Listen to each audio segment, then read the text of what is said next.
Are you or someone you know just as involved? Are you or someone you know in need of support services? Don't worry, Fitting Back In got you covered. We offer life skill workshops, career development, job search, substance abuse counseling, and more.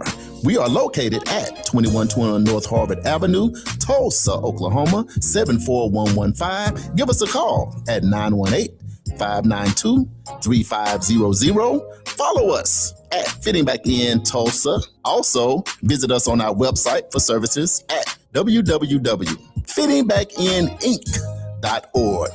Our services are available only in Tulsa County. Looking to take your event to the next level with professionalism and energy? Contact World One Development. We host events, have radio personalities, offer community engagement and videography.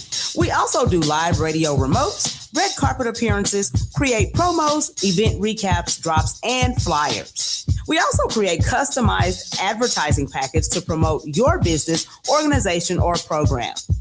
Visit our website at worldonedevelopment.com. You can also reach us on social media at World One Development.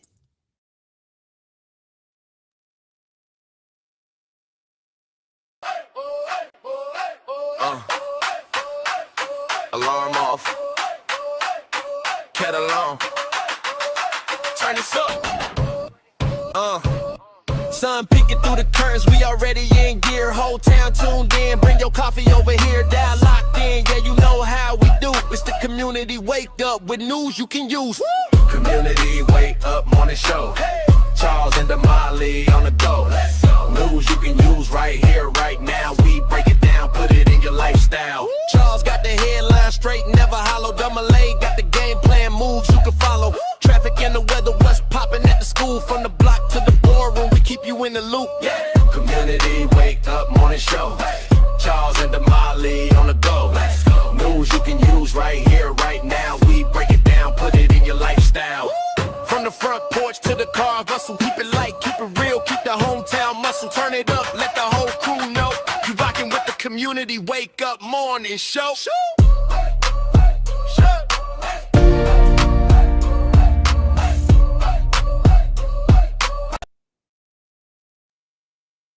Good morning, good morning, good morning. Welcome to the Community Wake Up Morning Show with Charles and Damali. I am Charles. And I'm Miss Damali. And we are here to deliver the news you can use, culture, and conversation that moves the community forward every single day. Today, our theme is generational impact. We will be providing listeners with valuable information about our theme and what it means to community. The goal is to inform, empower, and connect community each and every morning. And build a stronger, smarter, much engaged community. Thank y'all for tuning in on NYCU.FM radio station. You also locked in and syndicated locally on KBOB 89.9 FM, where we get to tell our story our way. Thank you to Uncle Bobby over there. And remember the Juice Radio Show, because we love the kids. Welcome back to school today. They out the house, they out the refrigerator, they back at school, back at their desk, learning. Hey, but when they get out of school, if they want to tune in or tap in today, 6 o'clock to 8 p.m. over at KBOB, you can come over and join the Juice Radio Show. Sit down with the team, Stephen Keys and Uncle Bob, and talk about the positive impact they make locally, nationally, and internationally. Go check out the Juice Radio Show today. We also on YouTube, the official World One Development news you can use. But let me tell you something on this Baby Friday, yes, which is Thursday. Thankful Thursday, Throwback Thursday, and all of that. What an exciting show we got lined up for y'all today. Share it, text some people, and tell them Charles and Bondi is live. Damali, how are you feeling on this? Almost, it's the weekend. You know what? Almost. I am gearing up because we got so many things that are happening back to back. Like today, I was looking at my calendar thinking, man, when we get too close to the end of the week, it's going to be on and popping. So I was trying to save up my sleep. I was trying to store up my energy because I just know it's about to be on and popping, because you guys know that we have a very busy weekend. We're going to be doing the Spreading Hope Back to School Bash. And let me tell y'all something. This is like a block party on steroids. Right. This the one right here. Ooh, man. This the one right here. So we're picking up, donations from some of our sponsors. Shout out to Quick Trip for donating. There's a lot of other folks, but There's we a got to go lot. pick up the donation from Quick Trip. Yeah. So we like, okay, here we go. Yeah, but when we picking up, you picking up. So where we go, you gonna go. That's We're gonna right. be taking pictures. We're gonna be going live. And what we're doing is school started back today for most. Yeah. But what we're gonna be doing on this weekend, we're gonna help them fill in the gaps. Yes. If you don't have some supplies, if you don't have certain resources, if some got missing, if somebody went in the store and they missed something, we got you back this weekend. But today on the show, man, we got some special guests coming in studio that you absolutely don't want to miss. Yes. It's good vibes, Damali. It's good energy in Tulsa right now. Absolutely. And on the north side. Good stuff. How do you feel about that? This your spot. This your hometown. This is where you grew up. This is where you got your street cred. Street cred. You know what I'm talking about? Damali got some street cred just in case. If y'all don't know what that means. I got a little cachet. You got a little cachet in the streets, right? Yeah, got a little bit. But yeah, you know what? It is a good vibe in Tulsa. There's a lot of great things happening, a lot of great things going on. I'm telling you, this District 1 City Council race is crazy in these streets. Yeah. But, every now and again, you need a shake up. Right. Sometimes you need a new refresh. I think before we had the incumbent, the last city council was in the office for like 15 years. Right. So every now and again, you need, something to happen, for community to stand up, wake up, get involved and all of that. And I think now is just one of those times, one of those seasons. So, excited about just all of the possibilities for North Tulsa. I saw a Facebook post yesterday, I believe it was last night, where people were, this particular individual was saying, somebody is talking about all the, that North Tulsa is on the rise with development, and are you looking around?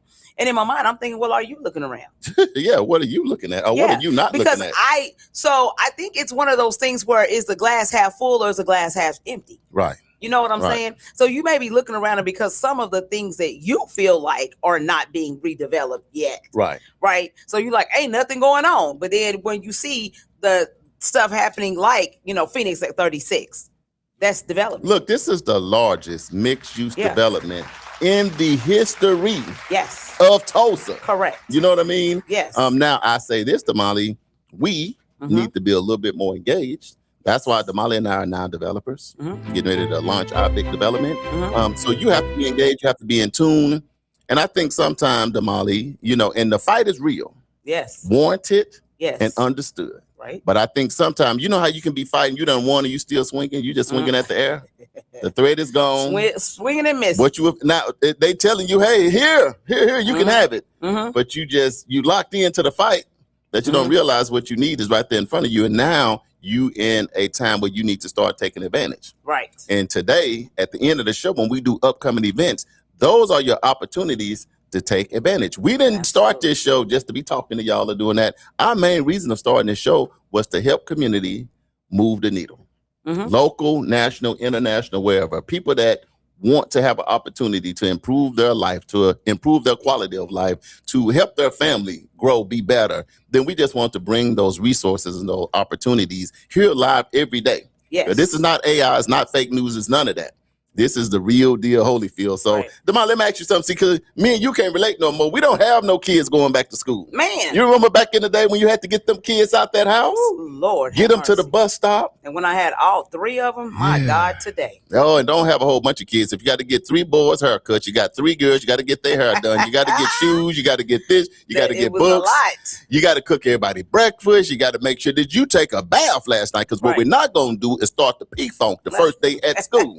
You got to go through the whole checklist. Whole but young people, because we deal with the young people at EduRec, we are so excited that y'all are back at school. And our hope from the community Wake Up is y'all have the absolute best year ever. Absolutely. We proud of y'all. We support y'all. We with y'all. We might pull up in the school if y'all start playing. Because the one thing we want to do is move the needle. And so shout out to our superintendent, Dr. Ebony Johnson, to all the principals, all the teachers, staff, volunteers, whoever you are.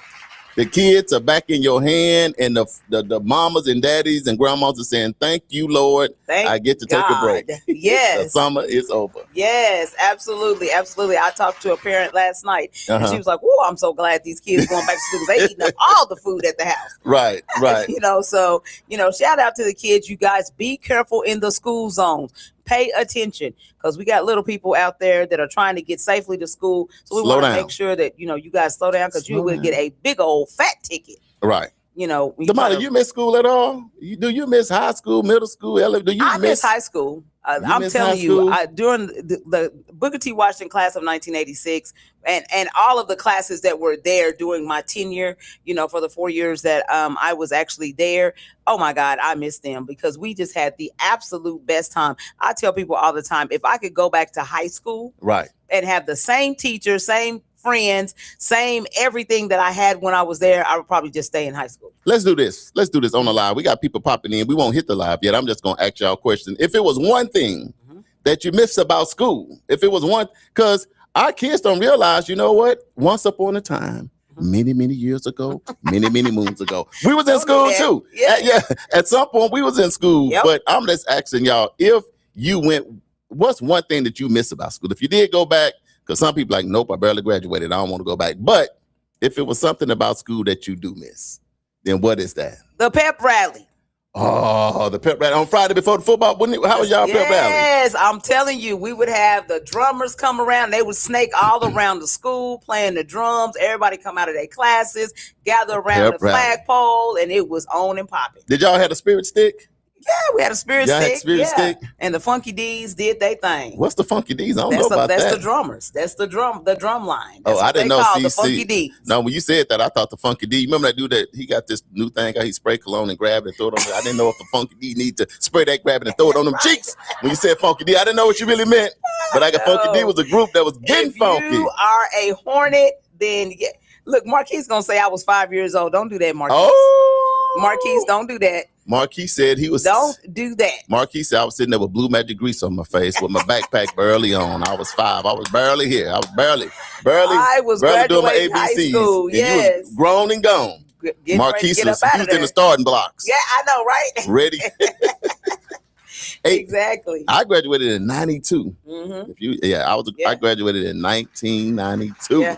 Man, that's been a lot of years ago. You've been out of school how long? 86, 20, 26? This will be my 40th 150 years? Shut no, up. I'm just playing. No, my 40th class reunion is actually this year, September. We are celebrating at homecoming. Man. So, but check this out. So this is my 40th class reunion. My middle daughter, this is her 20th class reunion, and my baby girl is her 10th class reunion. Golly. So we're all celebrating this year. The question is, how are you celebrating 40 and you look 30? What is going on in the water? Every time I run into somebody from Booker T class of 86, none of y'all look like y'all in the graduating no 40. Y'all all look under 40. Listen, we be trying to take care of ourselves. So that's why y'all want to go back to high school. Yeah, okay. What they do, they moisturize y'all face every morning, put some cucumbers. They were like, yeah, he class of 86, we gonna stay forever young. Right. Put some on y'all face.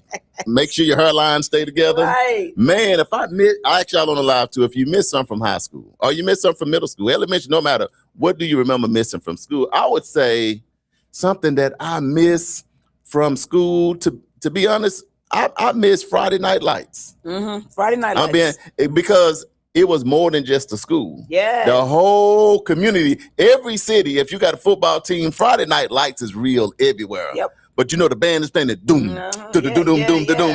doom. And you got Leslie Hawkins Brown said T Connection Funky D's. She's class of 1984. 84? That's T right. Connection? Yes. Wait a minute, the Funky D's is just a name, or was it the particular just group? No, Funky D's is just the drum line. Oh, yes. I got it. T Connection is the whole band. I got you. I got you. And so Leslie said BTW don't crack. Uh-oh. You better say that. That's true. That is factual. But hey, we just saying, hey, yeah, school. And just, man, being in school, because you know what? Let me tell you young people something. Don't rush getting out of school. No. Because being grown is overrated. Yes. All the man, I can't wait till I leave the house and wait. Well, you say that till you get them light bills. Right. Then you be like, Mom and Daddy, I don't mind going back upstairs. So I'm just saying, young people, enjoy your time in school. Yes. Because you're going to have the rest of your life to be grown. To be grown. You know, and it might look good because your mama and daddy got a car. And that's fake news. But a car come with a car note and insurance. Exactly. You got to put gas. So yes. if you can ride in your I used to tell my kids this all the time. Enjoy living off your parents' tab. Yes, as long as you can. Tab, because as soon as you go away to college, and the minute you have to pay for your own food, you be like, I did not know. Right. That all this eating I've been doing it gets real costs quick, this much. It get real quick. Yeah. So young people, enjoy yourself. Welcome back to school. For all you schools around here, we're excited that whatever we can do on Community Wake Up to support, to help, to advertise, because it's going to take us all, Damali, because we rank last in Oklahoma and we can't go out like that. That's right. So let's move the meter. Let's move at least 5 spots. Okay. 26, 27. Yes. All right. Yes, absolutely. Absolutely. So, we have a lot of fantastic guests that are going to be over. A couple of I'll say a couple, not a lot. A couple of guests that are going to be on the show a little bit later. So we're going to go ahead and get ready for them. So we're going to kind of move the needle. It's currently 15 past the hour, 85 degrees right here in Tulsa, Oklahoma. We're going to go ahead and do our affirmation so we can kind of stay on track to be able to get through all we need to get through so that when our special guests get here, we can be ready. Then we ready. Shawnee Craven says she missed the molasses cookies at McLean. Girl, don't start talking about the molasses cookies. Man, can I ask you this? Yeah. Did the 40 go fast? Does it seem like you've been out of school that long? Listen, now you've been out of school for a minute, but does it seem like it's been? I got shocked.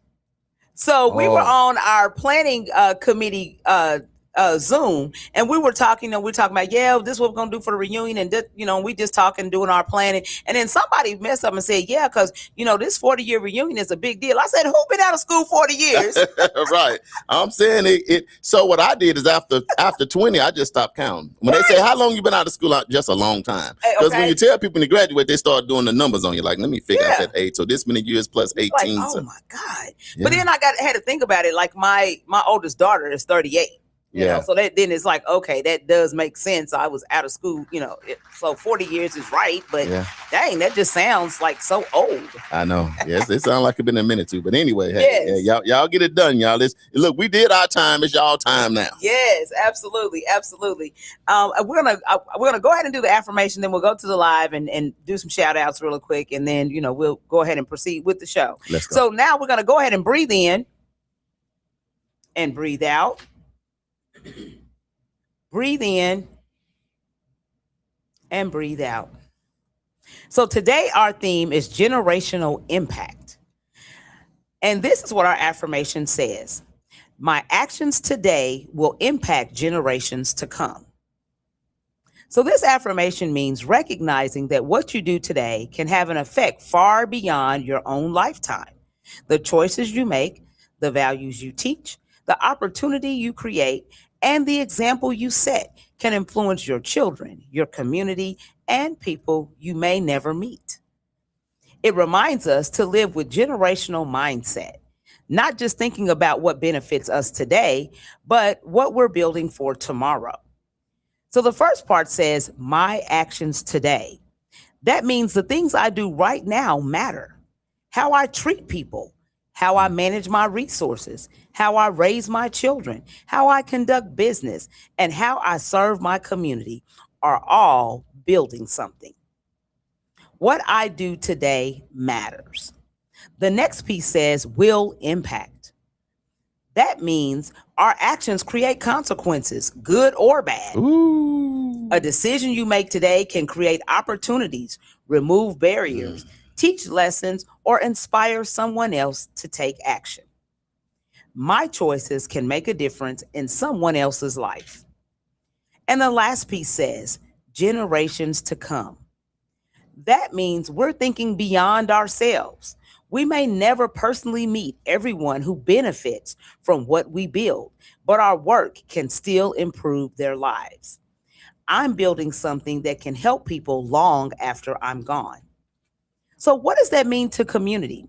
Well, generational impact can begin with very practical actions like mentoring a child, starting a business, buying property, teaching financial literacy, preserving community history, creating jobs, strengthening families, or building organizations that continue serving people.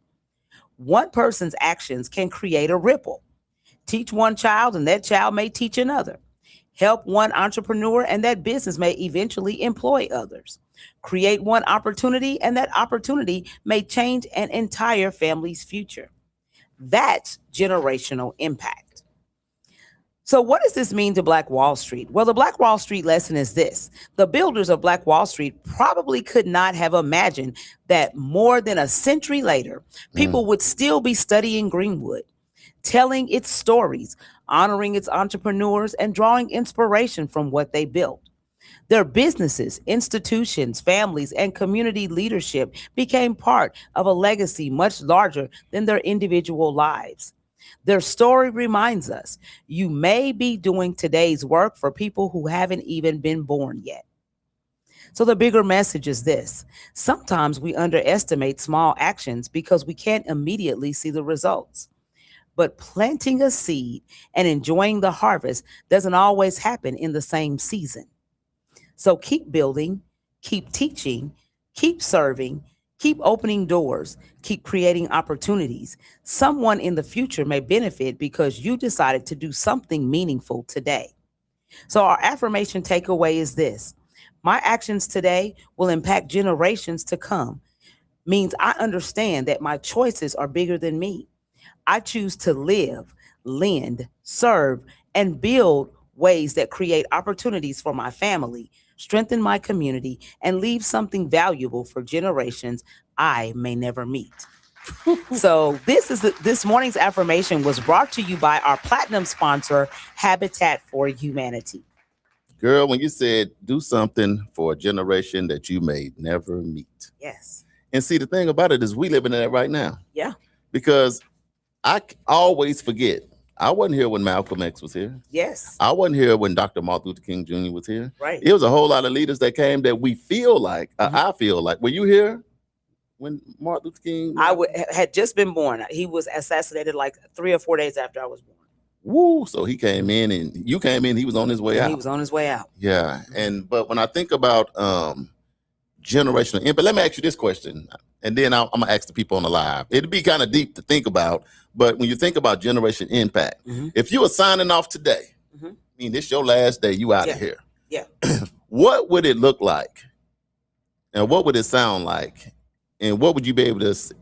This is what it looks like, and Damali did what she needed to do. This was my generational impact. I'm signing off today, y'all. I'm out of here. So you going into the future and saying this is what it would look like for me if I made the right kind of generational impact. And I'm gonna ask y'all the same on the live. I know that's a deep question, but Damali will go first. I'll go second. That gives you some time to think about it. If that was it today, even though you're going into a future, what would that look like? You want me to go first? I can. If you want to go first, I want you to ladies first. So what does it look like, Damali? What's that impact, generational? What would it look like? I lived my life on my own terms. I took care of people. I took care of my family. I served my community. I served my church. I did the best that I could do to make this world a better place and to leave this community better than what I found it. Man, of mine, I might go a little bit deeper because this is stuff I actually think about. When I was young, I always remember seeing 5 generations in my family. Yeah. I saw my great grandma, we call her mom. Then I saw my grandma, I just call her grandma. My mama, my oldest sister, and my niece Javetta. And so they actually got that and put it in the newspaper. Right. And I don't know why I was so fascinated by that or fixated about that. And I asked y'all on the live, how many generations have you seen in your family? Because I think a lot of the wealth and a lot of impact and a lot of things we miss is we don't get a chance to live enough generation to really make an impact. So it kind of has been my little goal to try to make it to 5 generations to see that again. And for me, when I think about generational impact personally, I'm hopeful that it can be my youngest generation now is Kasai. You know, he about 9 months. So in order for me to make it, if I'm 50 club today, 53, I just say that, then give it 20 more years. Because I don't want you to have no kids early, but that could be another generation. I ain't trying to do nothing early, right?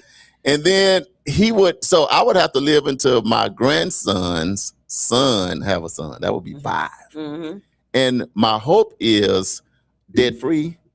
My hope is good spiritual groundness, living according to kingdom, living, treating people right, operating right, not being honorary and about yourself, but still giving back. I don't want to do two or three generations and then that next generation is spoiled and we lose everything, got to start over. I don't want that to happen. Generationally, I'm hoping in North Tulsa and where I'm from in the B-Town, because these are the spots that I lived and existed, that I'm able to make an impact where North Tulsa can get, it can be Black Wall Street 3.0. Wakanda forever. Is that cool? And back in my small time of Arkansas, instead of the population going down under 1,000, maybe it could go up to a couple thousand and be trending that way.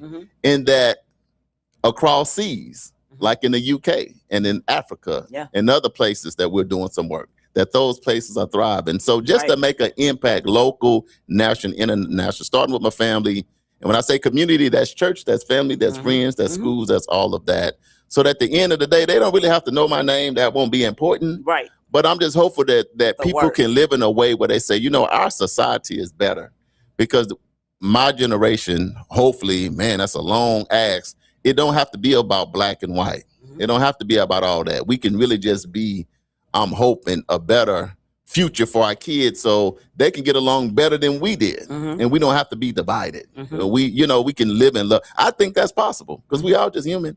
But that's leadership. So that's a little bit deeper. But if it was time for me to go, I'm at least looking at 5 generations. Yes. Is that cool? And then these other things will come along with it. That's my 2 cents. Absolutely. All right, so we're going to go to the live real quick and see who has a comment this morning and who's on the live. Yeah. So it looks like Marquise Dennis, Arlisha Walker, and 5 other people are watching. Uh-oh. The secret? The secret. No, there's a lot more secrets than that. Trust me. When it popped, it was like 75. That particular comment. Yes. Mom is watching. She got the eyeballs up in the air. Yeah. Uncle Brian says, good morning, guys. Hey, what's going on, Uncle Brian?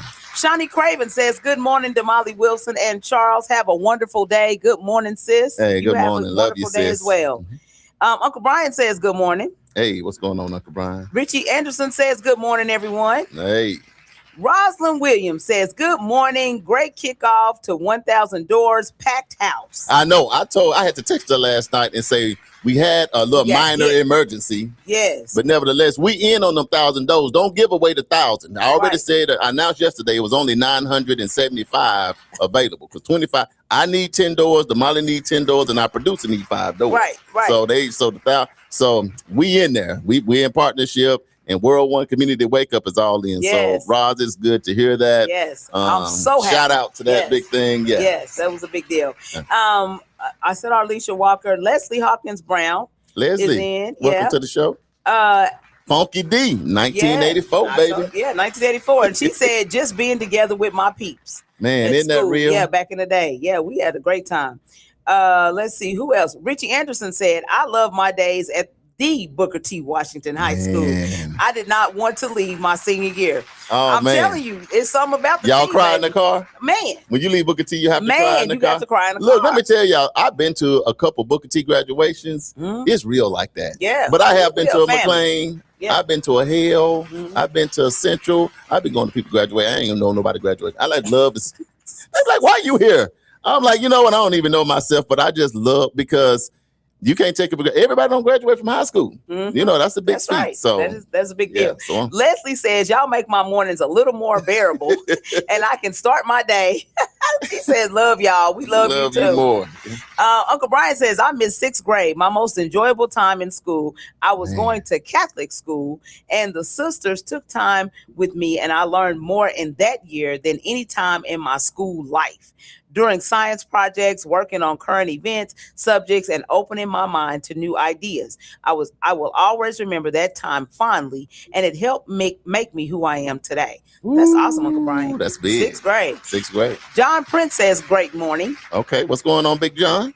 Shawnee said she graduated in 1982. She's 61 to 62 in September. And looking straight September, 35. Okay, September 21st. Shawnee look good. Yes. Uncle Brian says, I will be having my 50th high school reunion. Woo, he graduated with Moses. I knew it. I seen that came. It was Uncle Brian and Moses. We going to the grad. gotta do No, Uncle Moses Brian? didn't make it to the graduation. He didn't come over to the land of milk and honey, but Brian made it.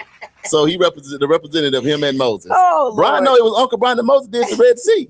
Uncle Brian, I ain't got nothing to do. No, I'm just saying the Red Sea, but the lake. You about to get it. The Lake Tahoe. You know he ain't gonna let Uncle you Brian, no, Moses did the Red Sea. He did Lake Tahoe.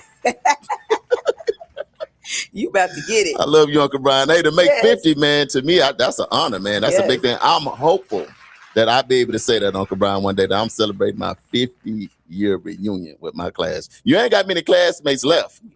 If you make a 50 piece, I'm Man. telling you that right now. Uncle Brian, I'm John just messing Prince with said, home team BTW. you. Uh-oh. Okay, BTW. hashtag home team BTW. Richie says, mighty are we, the class of 1983. 83? Mighty Yes, are we? See, they was yes. rhyming back then. Yes. Uncle Brian says, class of 79 for me, Rogers for life. Ruffers for life. I'm sorry. Ruffers. So it's Muskogee High School Ruffers. Muskogee? Yeah. Man. Yeah. Let's go. Marquise Dennis says, that's what I'm working on right now is building a legacy. Man, that's it. Uncle Brian says, beautiful affirmation. We have to leave a foundation for others. Isaiah Coleman is watching. What's up, brother? Isaiah, what's going on? Welcome to the show. Brenda Harbin is watching. Hey, what's going on? Larry Harris says, good morning, team. Uh-oh. What's up? What's up? Shawnee says, love you both.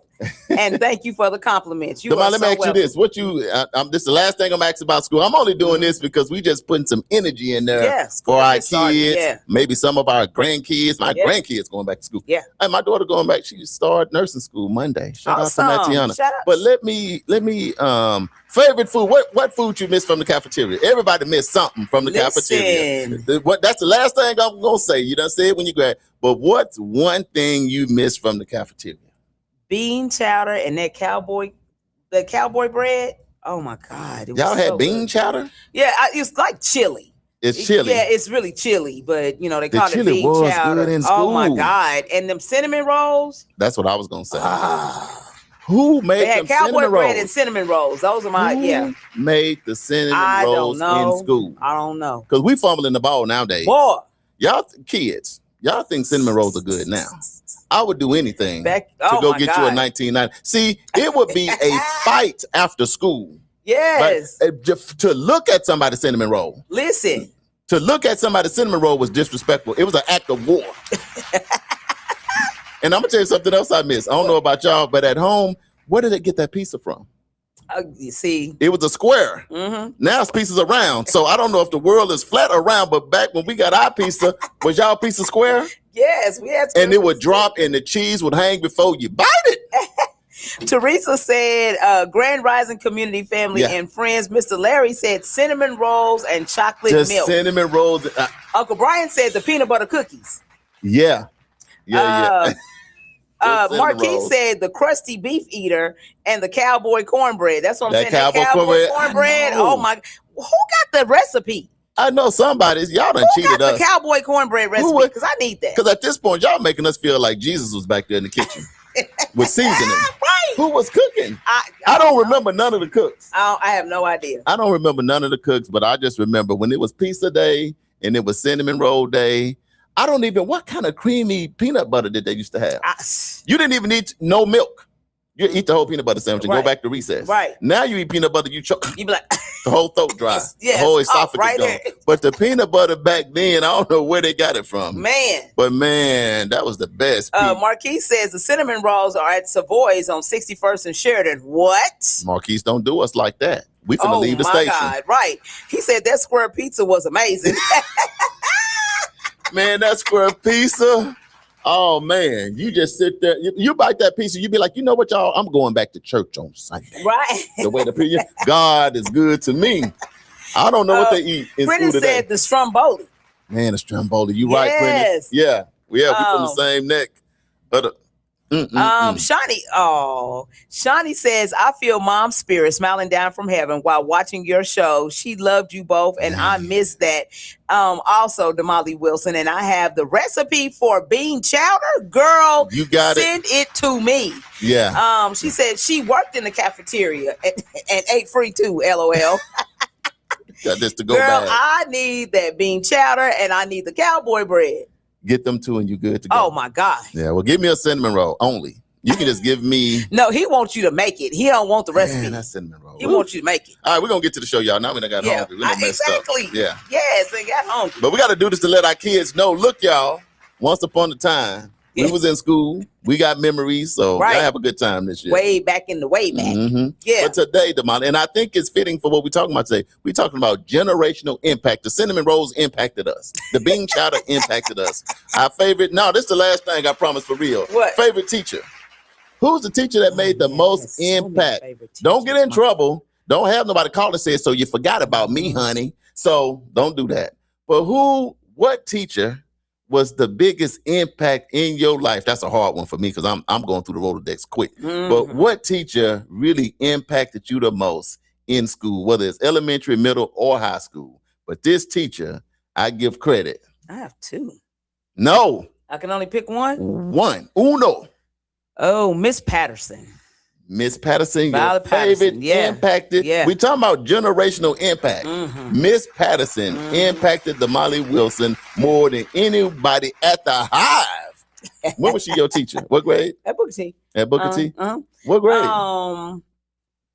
9th and 10th, maybe. And your teacher that impacted you the most might not have been your favorite teacher. Mm-hmm. You figured out later on that if I didn't have this teacher, then I wouldn't have been doing good now today. I'm gonna tell you the teacher. A lot of great teachers. Man, the teacher that impacted me, my grandma, my mama, my aunties, and everybody. This teacher from Beer, Arkansas. Her name was Miss Horn. She was our English teacher. Mm-hmm. Everybody make A's after English if you survive her, because she'd be welcome to English hell. You know, she was that. You ain't. Don't say ain't. If you say ain't, yes, you got to get on the board. I promise. You're gonna write the whole class. The whole class ain't is not a word. Mm-hmm. You know. But this being an all, what she taught me in the 8th grade English, I took that to college. Yes. I use it now, and I just been having A all through school, all through college. Mm-hmm. I ain't had no issue with no English because of Miss Horn. So awesome. She was not my favorite teacher. Mm-hmm. I want to try to find a way to set her up and football tackle her, but she was the biggest impact. Right. Because I got some Mr. Hearn and some of them that was my favorite teacher, Coach Rosenberg, because I'm having fun in class. Yes. Playing football with the little thing and kicking up. Y'all didn't do that. Right. But Miss Horn, who was your biggest teacher that impacted you the most? We got some on the line. Who? And you got to say why, too. Well, they ain't said why, but Marquise Dennis said Mr. Jim Ross at East Central. Mr. Jim Ross at East Central. Mr. Larry says Mr. Fisher over at Gilcrease was his teacher. You know Mr. Fisher? I don't know. I may know Mr. Sound Fisher. like a teacher that don't play. Mr. Fisher. Let's see. Teresa said Budlong Avenue teacher was Mrs. Ashton in Los Angeles, California. You know, they went to school in LA. Way out in LA. Right. Hold on. Let's see. Who else got a comment? I think our guest is at the door. Let's see who else got a comment. Ronald Maxwell says, good morning from Cornbread, LOL.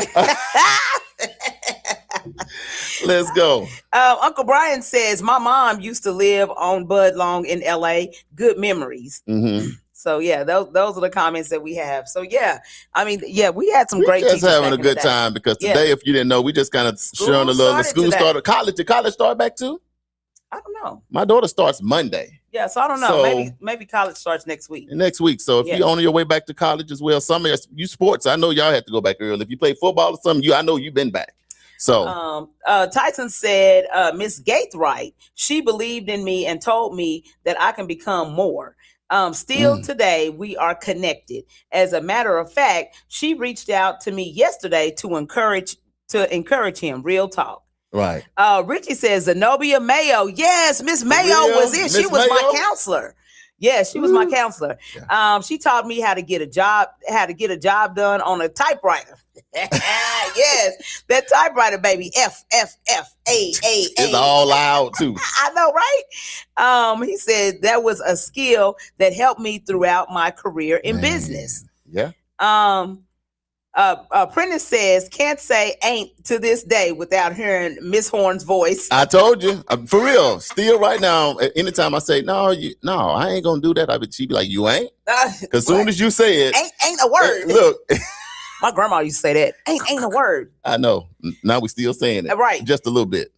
Shawnee Craven says Coach Nick at McLean taught us Wow. how to mix those genes. Okay. Man. Mm-hmm. Yeah. Yeah. I remember, and one of my other favorite teachers at Carver was Coach Rogers. Y'all remember who Coach went to Rogers. Carver? Y'all Uh-huh. remember Coach Rogers? My favorite teacher with them bow legs, little short guy with them bow legs, but you didn't mess with Coach Rogers. Coach Rogers, put them bow and he legs was on my you? mama's teacher. Uh-huh. You know, back in the day. So yeah, Coach Rogers. He was Isn't the another- worst thing to me? I think it's double torture for your coach to also be your teacher. man? And that's how I used to be at home. And I remember one class. I don't even remember He the said class. double torture.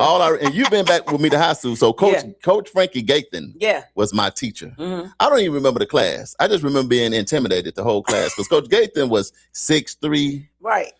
300. Yeah. Played D-line Yeah. at UAPB, HBCU with an afro. and then he my track coach, my football coach. And I come to class and he watching me the whole time. Yeah. I'm like, You man, better get the answer right. I better, yeah. You better pay attention. But then when and then he got the paddle with the holes in it. Oh yeah. You know. Now that was Miss McGowan. So now Miss you in my McGowan. class mad at something that I did in basketball. I know, right? Yeah. It had Threatening nothing to me. do with you. I know, right? Anyway, y'all kids have a good time getting back to school. Yes. Today is gonna be a great day. Yes. It's Baby Friday, it's Thursday, Thankful Thursday, Throwback Thursday, and all of that good stuff. And we got our first special guest done pulled up on us, one of my favorite people in the city. Yes. So we're going to give you really quick our definition of generational impact. Yes. And then we're going to go to break so we can get our guests situated, and then we'll come back from break, and then we'll introduce our special guest. So this is the definition that we're and the lens that we're looking from on the Wake Up this morning on generational impact. So generational impact means doing something today that positively affects people, families, and communities for generations to come. So what you do today helps create a better tomorrow for people who come after you.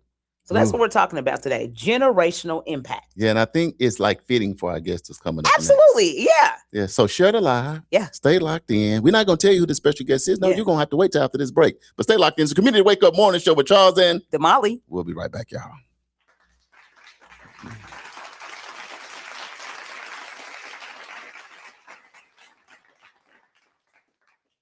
Are you or someone you know just as involved? Are you or someone you know in need of support services? Don't worry, Fitting Back In got you covered.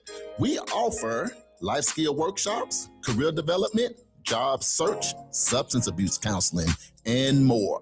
We are located at 2121 North Harvard Avenue, Tulsa, Oklahoma, 74115. Give us a call at 918-592-3500. Follow us at Fitting Back In Tulsa. Also, visit us on our website for services at www.fittingbackininc.org. Our services are available only in Tulsa County. The 36th Street North Event Center is proud to kick off another great season of social gatherings with family and friends. And no matter what the size of your next event, the 36th Street North Event Center has you covered. From event decor to live DJs, even catering, and a world-class sound and lighting system, 36th Street North has your event covered. We offer a state-of-the-art event booking and planning process from start to finish. And whether you're hosting 100 or 1,000, 36th Street North Event Center is the premier event center of North Tulsa, located at 1125 East 36th Street North. Share the experience at 36th Street North Event Center and see why we are the #1 choice for upscale events. From weddings to birthdays, corporate functions, holiday parties, and so much more. Visit us today at 36theventcenter.com or call and reserve your spot at 918-200-9046. EduRec is the place where education and recreation meets. At EduRec, we have a host of programs such as spring break camp, summer camp, and after school. It's located at 5424 North Madison Avenue. To donate, sponsor, or volunteer for any of our programs at EduRec, go to edurectulsa.com. Call EduRec today at 918-430-3947. And you can also visit us on any of our social media platforms at EduRec Tulsa. EduRec Tulsa, where education and recreation meet.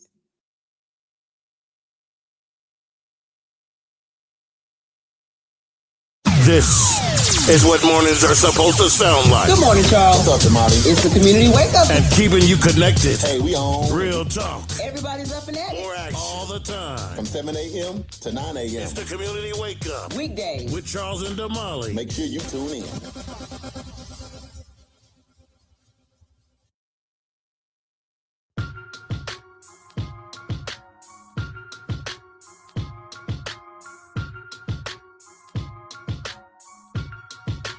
Welcome back to the Community Wake Up Morning Show with Charles and Damali right here in Tulsa, Oklahoma, home of Black Wall Street on the historic Greenwood. We're locked in on NYCU.FM radio station where we play today's R&B and them throwbacks. We also live and syndicated locally on KBOB 89.9 FM where we get to tell our story our way. And we're also on YouTube, the official World One Development news that you can use. But you got the best seat in the house. We at Grandma Table. At Grandma Table, we got fluffy biscuits. Y'all go with me. Use your imaginations. We got pancakes, and they fluffy too.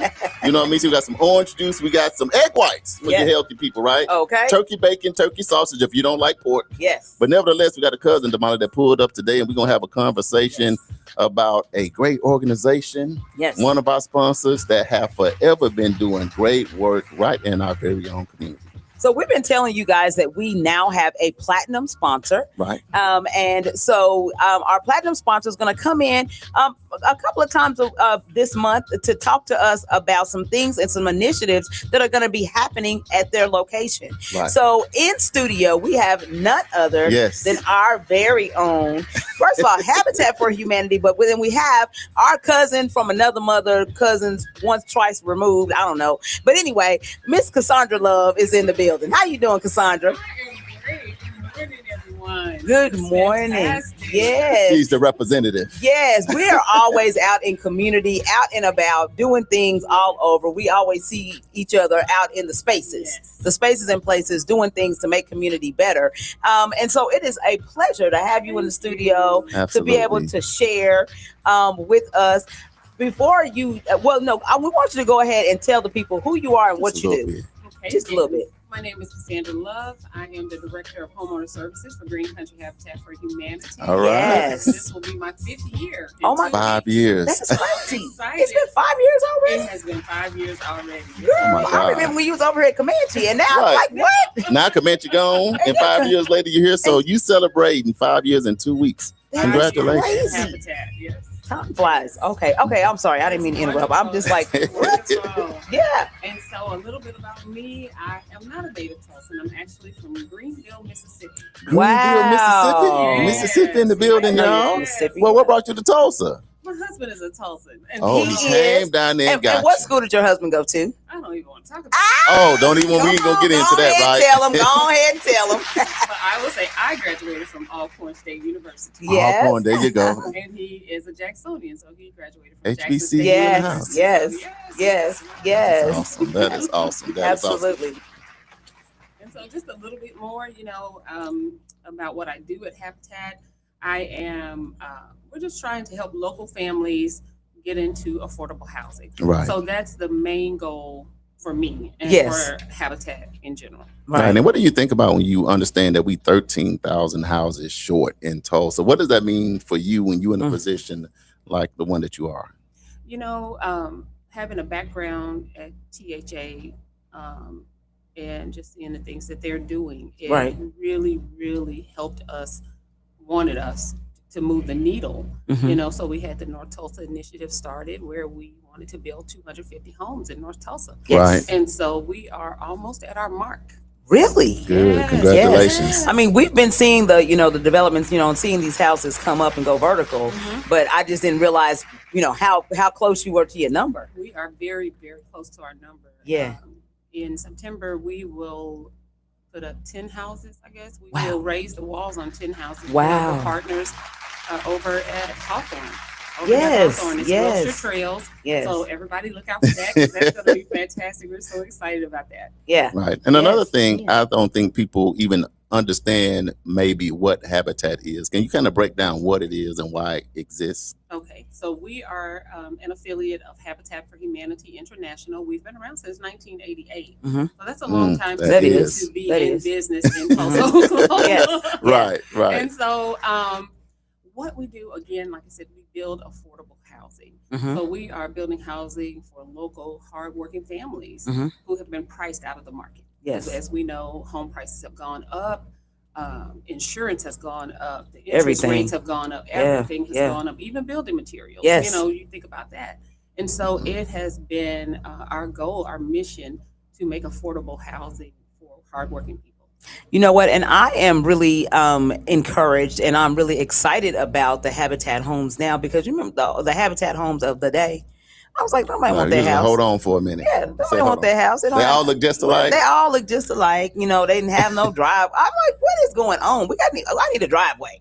Well, you know You what know. I will say about our, and we call it And a garage, legacy housing. Right. And I will say back then, you know, it was a need. Mhm. People did need them. They did. Right. They did, and still And do. they bought I mean, them. we still have Mhm. homeowners who live in legacy homes. Yeah. And they are paying them off. Yes. So Right. now you have an asset that you can sell and move up to your next home. Yes. Which is what we hope to do with these homes. The difference with these homes, you now have 3-4 bedrooms, I love it. definitely 2 bathrooms. Yes. Yes. Sharing with them kiddos. Oh no. Oh Or no. 1 or 2 car garage. And so Yes. it's just so wonderful to be able to have these different layouts and models of Mhm. different homes. We're also building neighborhoods, Yes. which is fantastic, because Yeah. now Girl, we're you got not- hearts and everything. Everybody want a house. Yes, All I see okay. is hearts going I know, up. right? Y'all call me. Ah.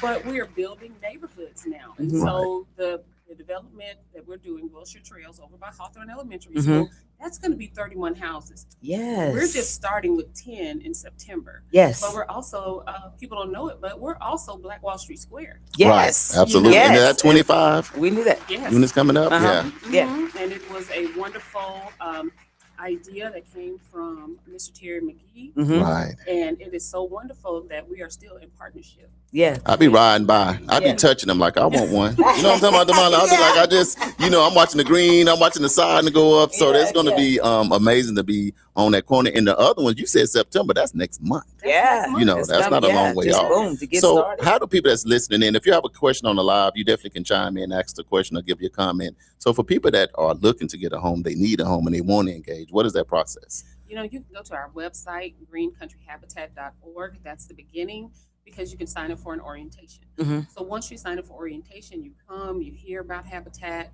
We're going to tell you all the things that you need to do in order to be eligible to apply. So we ask for a 600 credit score, 600 plus credit score, which is not bad. That's Mhm. not bad. We also ask that you're able to save $2,000, because believe it or not, you only have 1% that you put down on the house. Mhm. We have forgivable down payment assistance. It's forgiven Wow. after 5 years. Wow. I mean, it's really a wonderful program. And we also do closing costs Yes. Right. assistance. And those are some of the barriers to home ownership. You Yes. have working families, 2-income families, 1-income families, whatever the income is. Right. But you have families who are just priced out of the market and cannot do it without the down payment assistance. You know, It's that good to we're have that, given though. through Yeah. our philanthropic organization. So it's a wonderful, wonderful thing that we're able to do. And I'll Damali, say I this, just want to that, let our producer know we got other people at the guest. We'll sit at them the over door. there. Yeah. Yeah. And then the other thing too is I love the fact that you guys work with community. I can remember when you very first started with Black Wall Street Square, when we heard about the fact that it was coming. Man. Then we I were know. working with Vicky, and I sent 3 people over, and Yes. all 3 of those Right. people went through the courses, and they called me and said, "Hey, I'm ready. I'm in the pipeline." Right. To get a space. And I'm like, okay, So we've been telling people about Habitat, and we've been in a relationship for a long time. Yes. From back when we were at the other studio with News You Can Use. So how can people well, I guess you said they can go to the website in order to get signed up.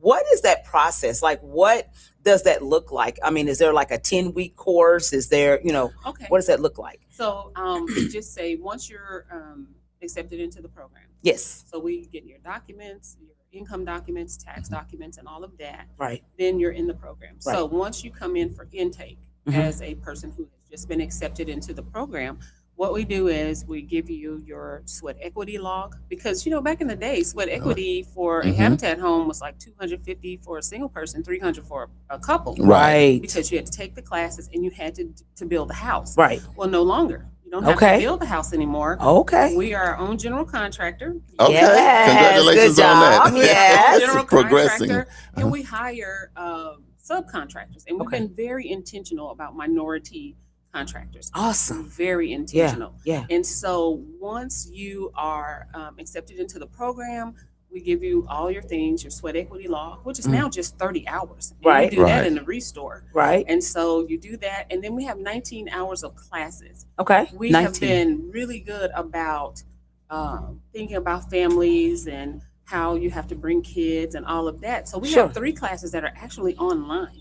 Mhm. Oh, okay. You can actually do the orientation, via Zoom. That is very convenient. Right. And Yeah. so, we saw kids coming in the rain, people bringing kids out in the very cold weather because, it was very cold last year. Yes. Right. And so we are now getting to the point where we are doing more classes online. We do have some in person. So we do 2 parts of money management.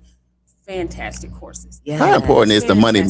management piece of It is getting very your first? important, very important, because it not only talks about how you can, purchase a home and all the things that go along with that, Yeah. but it also talks about terms of even buying a car, Right. Oh, how to wow. get your retirement started. So it's much more than just Habitat. Right. So Right. if you never buy a Habitat home, we hope you do.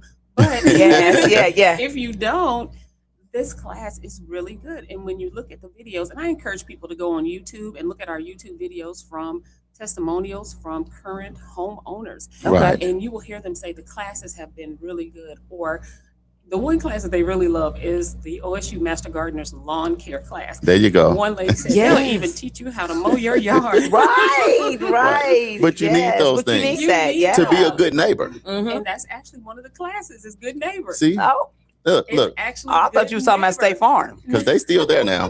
But anyway, but the point is, you do want to be a good You wanna neighbor. be a Yes, good neighbor. absolutely. And so in that class, I take them through really the city website and talk about the Neighborhood Academy and, just how to not end up having a violation. Yes, Right. yeah, because you don't want to do that. You Yes. don't want to do that. Yes. But really, the city of Tulsa has a great website when it comes to Neighborhood Academy and how to be a good neighbor. Yes. So, it's really, really good. And we teach post-purchase. So what do you do after you get that house? Absolutely. When your 1-year mechanical and structural warranty that we give, Mm-hmm. once that goes away, and it's like, hey, welcome to home ownership. Right. It's real now. Yes. Right. What do you exactly. do now? So we do post-purchase class. So we have just a lot of, and then we don't leave you high and dry. Yeah. We are here for the long haul. It's a lifetime commitment. You know Yes. how it is with our fraternities and sororities, a lifetime commitment. Right. Now. So with Habitat, Yes. it's a lifetime commitment. As long as you own that home, you have Habitat to fall back on to help. Mm-hmm. And Yeah. so we really, really try to do our best to help.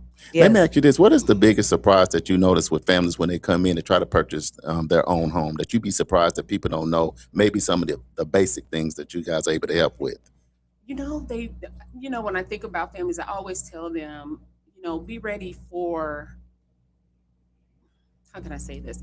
Just be ready to give us more documents than you think you should. Right. I mean, Yes, it's you know a what I lot. mean? Yeah, it's a lot. It's a lot of paperwork. Mhm. It takes time. So from start to finish. So if the house is already built, from start to finish, if someone is very diligent about their classes, diligent about finishing up their sweat equity, we can get them in a home within 4 to 5 months. Okay. We can do that. They have their 1% already saved. Yeah, we can get them in a home in about 4 or 5 months. Yeah. But I think people think that's too good to be true, but it's not. Mhm. Right. It's not. And I'm going to tell you another little fact. When I did our quarterly reports, we found that we have a lot of 20-somethings. Oh, that's Oh. great. Yeah. So I'm always telling the Yeah. babies, hey, go buy a house. Yeah. Don't spend your money on Shein. Right. Don't- Right. I try to tell my kids that all the Yes, time. They go to the yes. apartments. I'm like, go, because Get a house. you got to do Yeah. what you got to do, and I understand that. But I'll be like, as soon as you can, go purchase you a home. Yes.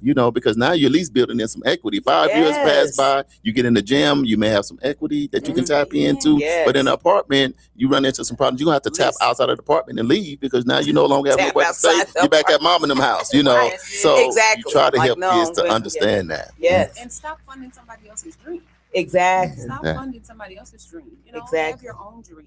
After 5 years, forgive forgivable down payment can be from $30,000 to $50,000. That's the instant equity in the home. Absolutely. Okay, so now that you on, people waking their kids up saying, you hear what she said, you see what Miss Love is saying. So if they give you a call, give them the 1, 2, 3 process Okay. to engage. So the first process, you need to come to orientation. When is that? How do you? Oh, orientations Monday, Wednesday, Fridays Okay. at noon, and then Tuesday, Thursdays at 5:45, and they're all at the Habitat office, Okay. 6235 East 13th Street. Do you have to? Can you just show up, or do you have to? We prefer you register, and you can Yes. register online at greencountryhabitat.org, and so we makes know who's in the building. Sure. Right. Okay. Sure. But Absolutely. If you call me, hey, let me know. You So wanna just come? do that first. Yes. Monday, Do Wednesday, and that Friday at first. Do noon. that first. That's Tuesday the- and Thursday at 5:45. Mhm. because Okay. that's the way you get an application. Yes. So you cannot get an application without orientation. You Right. need to know what you're getting into. Yes. Because if you get into the program, you're on the ground running. Mm-hmm.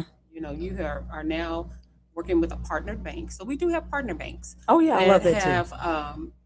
that have given us low interest rates. Mhm. So our highest interest rate with one of our partner banks is 5.5%. Oh wow. Oh, that is good. I mean, and people don't understand that, and we teach that and what that means. Mhm. That means like I'm just going to be transparent. You know, I bought my house at 6.5%. Mm-hmm. Right. And that's pretty much where we are now. So Yeah. 21 years later, I'm still at 6.5%. Yes. Which I should have Refinance Yes. from that. But I'm not gonna Yes. talk about that. Yeah. Okay. Yes. But the fact remains, 5.5% is fantastic. Absolutely. Fantastic. I want to ask about the sweat equity. So when you say sweat equity, what does that entail, and what do you have to do? Sweat equity is just working in one of the restores. It's light work, you know, Oh.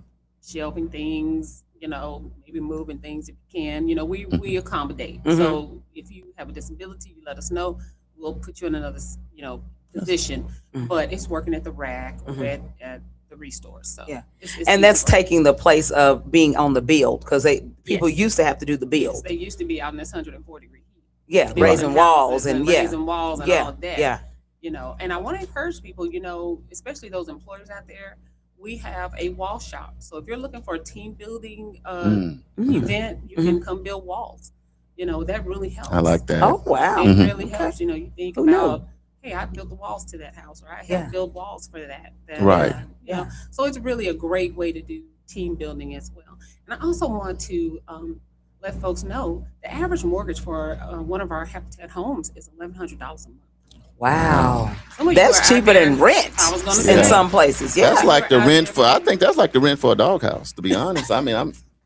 Wait, rent is not. You can't rent that. You know, you be like, how much is that? Yeah, Oh, that's a like, one what? bedroom or something. Oh, that's Yes. 1,500, 1,800. Yes. And you saying the average is 1,100? That is Listen. extremely affordable. Yes. And we Yeah. stack down payment assistance. So if you're a member of Cherokee Nation, you know, they have a program and Right. they offer $25,000 in down payment assistance. Yes. So if you're a member of Cherokee Nation, we will stack down payment, Yes. which makes the house even lower. exactly. And I can tell you this, Damali, when I first started working in community, I was thinking that everybody owned their homes.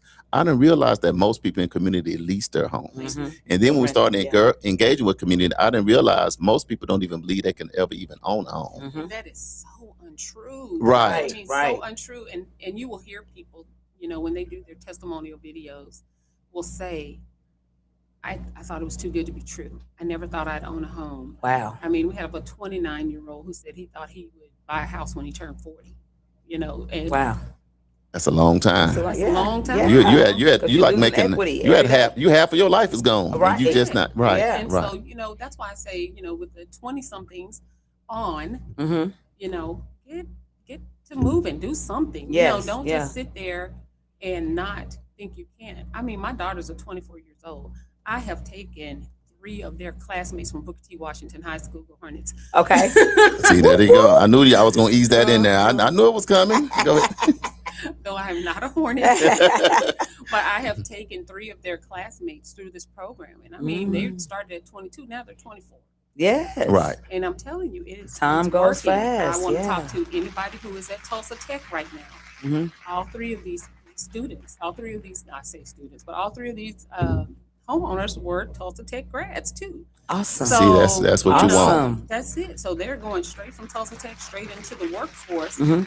and had enough, you know, just desire to have something of their own. Yes. Kudos to the parents, you know, of Absolutely. those 3 folks, you know. So, I mean, I mean, what can you say? Yeah. So do you guys actually work with individuals? So say for instance, I come to you and I don't quite have what did you say, 650 credit score?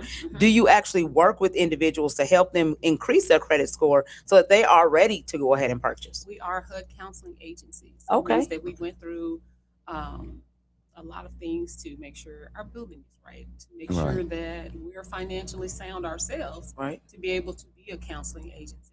And I also want to say that we have sent people to the Financial Empowerment Center, and I think that's one of the most underused or unknown sources of help in the city of Tulsa. I mean, Goodwill in the city of Tulsa have done a good thing with the Financial Empowerment Center, Right. but we also do credit counseling. That's good. So it's not another about- question: what about people? I know a lot of folks who are receiving vouchers. Mhm. Do you work? And I understand that there is a program through the voucher system. I don't know what that is that help people get homes. Do you work with those individuals as well, or do you know anything about that? We really haven't had anybody come to us with that. Mhm. Now I know that the Tulsa Housing has their family self-sufficiency program. Okay. Right. And I just remember sitting in some of those meetings and people had $75,000, $25,000 in their accounts Mhm. because they had goals that they had to reach. And if home ownership was one of them, then they would take them and help them with that. Right. And so I encourage people, if you're in the family self-sufficiency program and you're want to be a homeowner, come do an orientation with us. Come Sure. do an orientation and just see what we have to offer. Right. Right. And we want to do this now, Ms. Cassandra. One, thank you so much for coming Yes, in, we because appreciate you. we know typically generational wealth starts with owning your own home. Mhm. And when you first sat down, you got like all your paper. I said, she's going to preach, but she said, no, I'm not going to preach. But we want to make sure we just give you the floor to share the things that you want to make sure that you share with our audience, because we don't want to let you go. And you know how you get up and go, oh man, we don't want an all man moment Right. on Right. the community wake up. Right. So go ahead and share anything you want to make sure that they don't miss. And then after that, we'll give them the website, the dates again, and all of that, so they Okay. can connect with you. Well, one of the things I do want to discuss is that, owning a home is a social determinant of health. Mhm. We know that children do better in school when they have a home. Right. Stability. Somewhere to go. Yeah. Exactly. Yes. Right. Stability. And one of the things that we did with the North Tulsa Initiative, which is the 250 homes, we partnered with the city of Tulsa and philanthropic partners. We have reduced blight. Mhm. We have, beautified areas, improved vacant lots, and created opportunities for affordable housing. So Right. those are some of the things that we have done Yeah. with the North Tulsa Initiative. It's been a wonderful development for us that we were Mhm. able to do these things and build homes that actually are assets. Right. A lot of them appraised for more than what it cost us to build them. Awesome. And so you're still Yeah. walking Coming in with into equity. Yeah. Right. So it's still walking into equity. And like you said, security, stability. Again, home ownership is a great path to generational wealth. It's something you can leave your kids. Mhm. Right. Something that you can leave. And then let's not forget the forgivable down payment. I just cannot stress enough. Yeah. Forgivable down payment assistance. I mean, it is a game changer for a lot of families. Mhm. I mean, they didn't know how they could own a home. Right. Forgivable down payment after 5 years is fantastic. You cannot beat it. So all you gotta do is make all your payments. Make your What- payments. Okay. Just- Be a nice neighbor. Be a nice neighbor. Do all the things. And also word of mouth for us. Yes. See, I might need one of these. With me being a nice neighbor, I want to put on a robe and get my Folgers in my cup, walk out to the You mailbox. don't Like, even wait, drink coffee. see, it be your own people. But I'm trying to be a good neighbor. I'm just, you look at TV and you think, okay, Yeah. being a good neighbor is doing these Yes. things, but Yeah. go ahead. But forgiving that down payment assistance after 5 years is huge. That is huge. Because And if you I do- did that. So Uh-huh. I was in a first time home buyers program through Mhm. Community Action Project. Mhm. And that was one of the things that I got forgivable down payment assistance. So And they are still one of our great partners. yeah. Yeah. CAP is a great partnership. Mhm.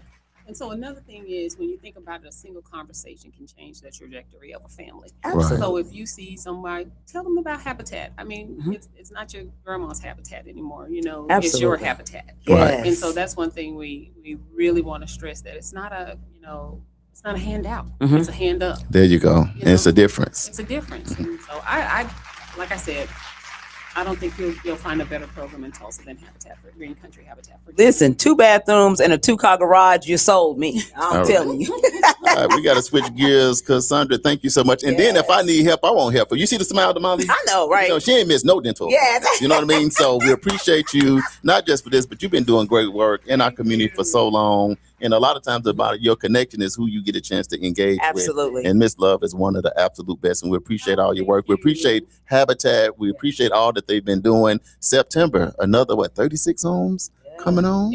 We're actually, like I said, 10 that we'll be raising the walls on. We'll get those 10 finished, and then we'll start on the rest of them.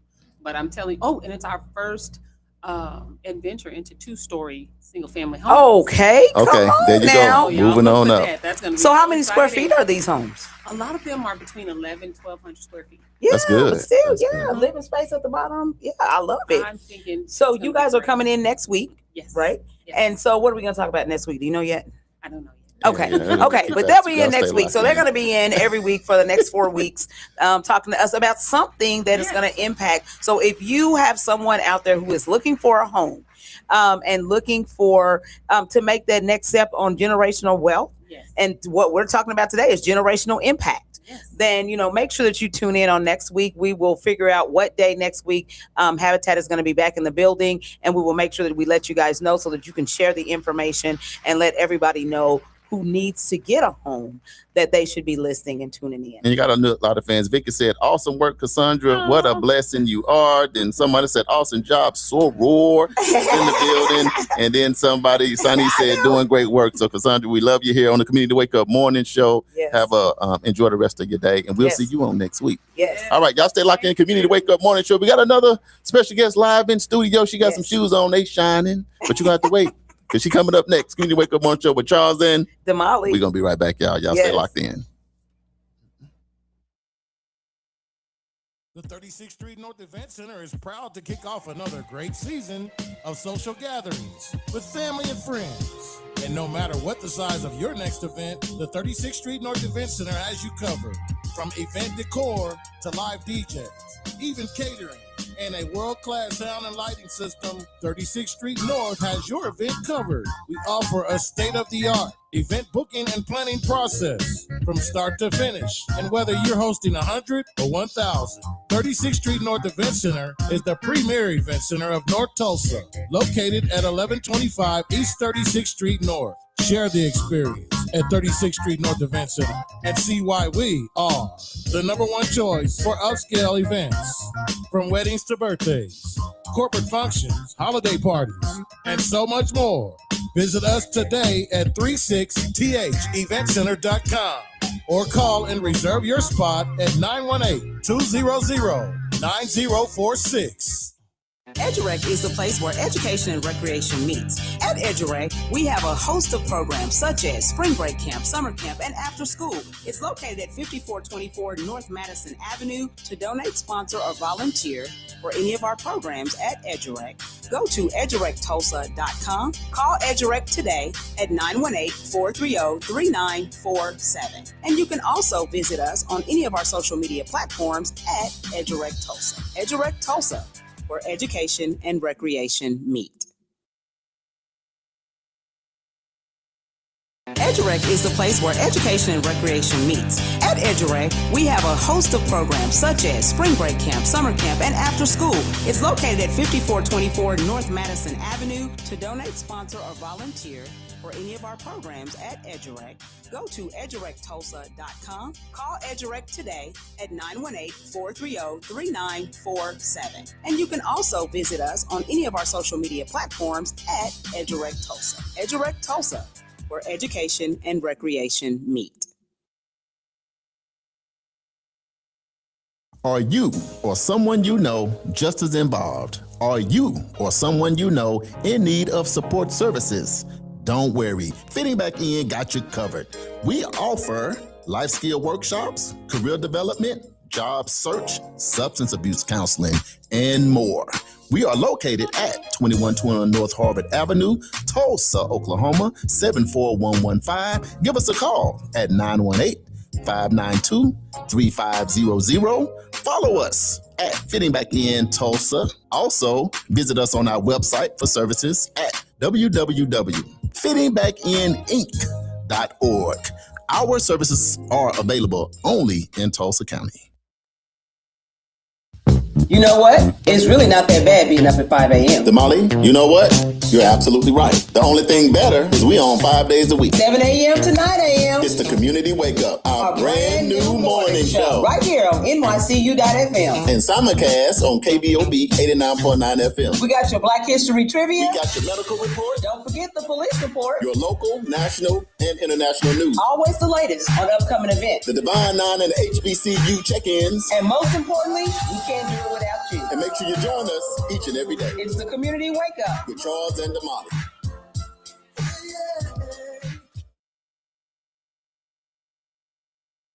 The 36th Street North Event Center is proud to kick off another great season of social gatherings with family and friends. And no matter what the size of your next event, the 36th Street North Event Center has you covered.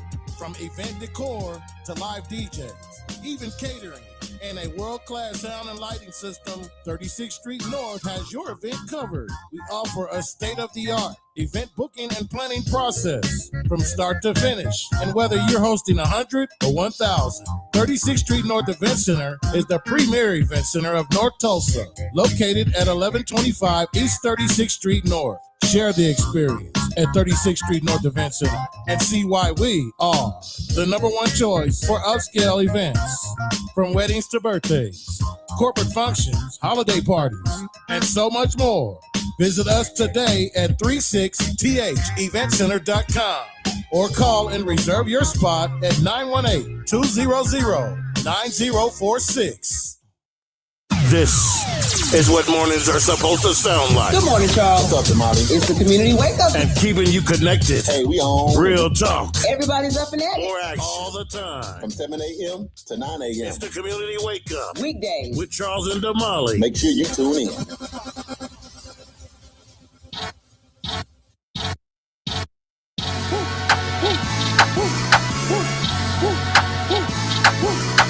Welcome back to the Community Wake Up Morning Show with Charles and Damali right here in Tulsa, Oklahoma, home of Black Wall Street on the historic Greenwood, y'all. We rocking out on NYCU.FM radio station where we play today's R&B and them throwback. We also live and syndicated on KBOB 89.9 FM where we get to tell our story our way. We also on YouTube, the official World One Development News you can use, but you got the best seat in the house we at Grandma's table. But we always got a cousin showing up, pulling up, and showing out. Damali, how you feeling on this Baby Friday, this Thursday? What? I am feeling pretty good because we always have information that's going to help move our community forward. And so this is one of the other things that we've got going on today.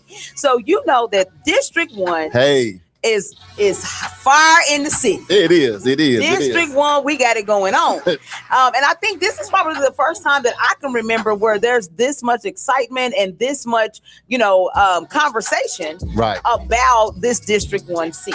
Right. But so we have one of the candidates, Dr. Carincy Wilson, in the building. Hello. She is going to share her platform and give us a little bit about her and what she's got going on. So, Dr. Carincy, how are you, girl? I am wonderful. Yes. Campaign trail is real. Do you hear me? It's on fire. Yes, it is. It is on fire. Yeah. Yes. So we got a lot of people tuning in from all over the place, of course. But for the people, whatever reason, they don't know about you, who you are, and what you do. Just tell them a little bit about yourself, who your people is. My people. Let me just tell you, I am North Tulsa, born and bred. Yes. This is who I am. This is where I come from. And let me just say this. When I say Turley, I mean Turley. Come Are on. you early Turley? I'm deep Turley. You deep Turley. Okay, deep Turley. That is who I am. Yes. I am a Scot through and through. Okay. And I understand there's some Hornets listening. I appreciate it. And Yeah, is. you can appreciate the book T. The stingers be out. Right. I mean, my son, he's a stinger. So I yeah. But I love, my husband is from Nathan Hill. So let's go ahead. Nathan Hill. Shout out to Nathan Hill. Okay, Yeah. we know some people from over there. Yeah. So when we talk about who we are and where we're from, I can't help but talk about, I think just a few minutes ago we were talking about the Y dances. Yes. Right. So anybody who knows. Yes. And that's the amazing thing about like community. Yeah. So that's where I met Mr. Wilson. Uh-huh. Right. I was 16 years old, and Yes. so he came up and like, "Hey, you threw a little something on." There's something to say. What's up? Something to say. And I think he was those washboard abs. Also. That's what a little something. Oh yeah, it was. But yeah, so again, I'm just down home. This is who I am. Like I said, McLean High School. It was cracking up. I said, I haven't lived past Mohawk.